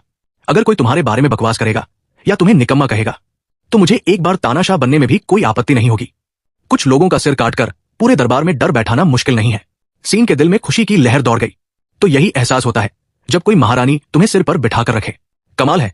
विषय बदलते हुए महारानी ने पूछा, वैसे ग्रीन फ्लेम टाउन के बाहर ब्लैक सोल हॉल के 6 दुष्टों में से एक पॉइजनस मार्श एल्डर मारा गया। तुम वहां मौजूद थे, है ना? मुझे पूरी बात बताओ। जी महारानी। कुछ देर बाद लान ने पूरी घटना विस्तार से बता दी। जुआन ले स्वांग उत्साह से अपनी सीट से खड़ी हो गई। सचमुच सिर्फ एक मुक्का? क्या उस महान योद्धा ने अपना नाम बताया था? लान का चेहरा गंभीर हो गया। उसने अपना नाम किंग ऑफ हेल बताया था और ब्लड क्लाउड टावर का मुख्यालय भी उसी ने नष्ट किया। एस्ट्रल पवेलियन ने पुष्टि कर दी है कि असैसिन किंग यूनी भी मारा जा चुका है। महारानी को यकीन करना मुश्किल हो रहा था। क्या तुम्हें पूरा विश्वास है? लान की आंखों में ठंडा भाव उभरा। उसे अपने मंगेतर की याद आ गई जिसे ब्लड क्लाउड टावर ने मार दिया था। महारानी, आप मेरी दुश्मनी के बारे में जानती हैं। मैं इस मामले में गलती नहीं कर सकती। महारानी कुछ देर सोचती रही। अगर कभी अवसर मिला तो मैं स्वयं किंग ऑफ हेल का धन्यवाद करना चाहूंगी। उसने स्वर्ग की ओर से न्याय किया है और ग्रेट फ्लेम डायनेस्टी की कई बड़ी समस्याएं हल कर दी है, चाहे वो मित्र हो या शत्रु। फिलहाल उसके अस्तित्व से ग्रेट फ्लेम को नुकसान से ज्यादा फायदा है। सब लोग उत्साहित होकर चर्चा कर रहे थे। सिर्फ सीन चुप बैठा था और थोड़ा गिल्टी महसूस कर रहा था। आखिर किंग ऑफ हेल उसका पुराना नाम था जिसे वह पृथ्वी पर इस्तेमाल करता था। उसने बस वही नाम दोबारा इस्तेमाल कर लिया था। जुआन यांगमिंग ने विश्लेषण किया। किंग ऑफ हेल के कामों से ऐसा लगता है कि उसका ग्रेट फ्लेम डायनेस्टी से गहरा संबंध है। जुआन लिंग और लान ने भी सहमति में सिर हिलाया। अब दूसरे राज्य ग्रेट फ्लेम पर हमला करने से पहले 10 बार सोचेंगे। इसी बीच सीन और महारानी पहले की तरह हसीम जाग कर रहे थे। कोई बोला, महारानी आप प्रिंस को बहुत ज्यादा बिगाड़ रही है। फिर उसने पूछा, क्या परसों दरबार लगेगा? बिल्कुल। क्यों? तो फिर प्रिंस की रक्षा कीजिए। उत्तरी युद्ध समाप्त हो चुका है। अब आपके पास टालने का कोई बहाना नहीं बचा। आपको प्रिंस को मंत्रियों से मिलवाना ही होगा। सीन उलझ गया। मंत्रियों से मिलवाना? इसका मतलब क्या है? जुआन यांगमिंग हंस पड़े। ग्रेट फ्लेम डायनेस्टी की परंपरा है। महारानी को अपने जीवन साथी का परिचय पूरे दरबार से करवाना पड़ता है। सीधे शब्दों में कहें तो ये कुछ कुछ ससुराल वालों से मिलने जैसा है। सीन तुरंत सतर्क हो गया। क्या मैं किसी मुसीबत में पड़ने वाला हूं? महारानी ने गंभीर होकर कहा, मैंने तुमसे शादी सिर्फ ढाल के रूप में इस्तेमाल करने के लिए नहीं की थी। फिर अचानक एक नाम लेते ही उनके चेहरे पर हत्या का भाव उभर आया। लू आउतियन, ग्रेट फ्लेम डायनेस्टी का प्रधानमंत्री। मेरे पिता के गायब होने से पहले वही इस पद पर था। वो मेरे शिक्षक भी थे और मेरे पिता के सबसे करीबी सलाहकार भी। जिस साल मेरे पिता लापता हुए उसी साल मेरे बड़े भाई सिंहासन पर बैठे। उत्तरी बारबेरियन किंगडम ने हमला कर दिया। मेरे भाई स्वयं युद्ध में गए और वहीं मारे गए। फिर मेरे दूसरे भाई ने सिंहासन संभाला, लेकिन उसी समय ब्लैक सोल हॉल और दक्षिणी सीमा पर विद्रोह शुरू हो गया। वो उसे दबाने गए मगर जहर देकर उनकी हत्या कर दी गई। आखिर में लू आउतियन की मदद से मैं सिंहासन पर बैठी। तब मेरी उम्र सिर्फ 16 साल थी। उसने वादा किया था कि 18 वर्ष की होने पर वो सत्ता मुझे लौटा देगा, लेकिन धीरे धीरे उसने अपने निजी हित साधने शुरू कर दिए। दरबार में उसका प्रभाव लगातार बढ़ता गया। अगर मैंने गुप्त रूप से योजना न बनाई होती और 2 साल में 0 से 7वें स्तर तक पहुंचने जैसी प्रतिभा न दिखाई होती तो सत्ता वापस लेना लगभग असंभव था। मेरे 18वें जन्मदिन पर वो मेरे पास आया। उसने मेरे और अपने बेटे के विवाह की बात छेड़ी और कहा कि अब उत्तराधिकारी पैदा करने के बारे में सोचना चाहिए। मैं लगातार टालती रही। फिर मैंने समनिंग सिंबल्स सीखे और उसी की मदद से तुम्हें ग्रेट फ्लेम डायनेस्टी में बुलाया। इसलिए लान को पूरा यकीन है कि लू आउतियन जरूर, इसलिए लू आउतियन निश्चित रूप से तुम्हारे लिए मुश्किलें खड़ी करेगा। महारानी की बात सुनकर सीन को आखिर समझ आ गया। अब समझा, इसीलिए उन्होंने साफ कहा था कि उन्होंने मुझसे सिर्फ ढाल के रूप में शादी नहीं की। अगर ऐसा ही होता तो वो मुझे कब का महल से बाहर निकाल चुकी होती। सीन को चुप देखकर महारानी ने समझा कि वो डर गया है। उन्होंने नरम आवाज में कहा, चिंता मत करो। भले ही मैं लू आउतियन से तंग आ चुकी हूं, लेकिन अगर तुम उससे नहीं मिलना चाहते तो मैं तुम्हारी रक्षा करूंगी। सीन मुस्कुराया, उसकी जरूरत नहीं है, मैं खुद जाऊंगा। और फिर जब आप मेरे साथ हैं तो लू आउतियन मेरा क्या बिगाड़ लेगा? क्या वह मुझे पूरे दरबार के सामने फांसी दे देगा? यह सुनकर जुआन लिंग और लान की हंसी लगभग छूट गई। आपको उसकी तरफ से फांसी की चिंता है? हमें तो इस बात की चिंता है कि कहीं आपका गुस्सा न भड़क जाए और आप प्रधानमंत्री को ही दुनिया से मिटा दे। महारानी को अभी तक सीन की असली ताकत का अंदाजा नहीं था। उन्होंने गंभीर होकर कहा, इतना भी हल्के में मत लो, खासकर अगर लू आउतियन को बढ़त मिल गई तो। मैं सच कह रही हूं, मुझे अपने पालक पिता से सावधान रहना पड़ता है। वो सिर्फ एक विद्वान नहीं है, उन्हें समझ पाना बेहद मुश्किल है। जहां तक शक्ति की बात है, मैं उनसे तब तक टकराना नहीं चाहती जब तक कोई और रास्ता न बच जाए। तभी जुआन यांगमिंग ने बीच में कहा, महारानी मुझे प्रिंस पर पूरा भरोसा है। शायद प्रिंस ऊपर से सिर्फ मौज मस्ती करने वाले इंसान लगते हों, लेकिन उनसे निपटना बिल्कुल आसान नहीं है। सीन मन ही मन सोचने लगा, ये मेरी तारीफ कर रहे हैं या मेरी बेइज्जती? जुआन लिंग और लुआन ने भी तुरंत समर्थन किया। चिंता मत कीजिए, महारानी, प्रिंस किसी भी हालत में नुकसान में नहीं रहेंगे। जब प्रिंस ने फैसला कर लिया है तो उन्हें जाने दीजिए। महारानी को अभी भी सीन की असली ताकत का अंदाजा नहीं था। उन्होंने बस लंबी सांस ली। तुम दोनों को उस पर बहुत भरोसा है। जुआन लिंग और लुआन ने फिर जोर देकर कहा कि उनके पिता सही है और प्रिंस को कभी कम नहीं आंकना चाहिए।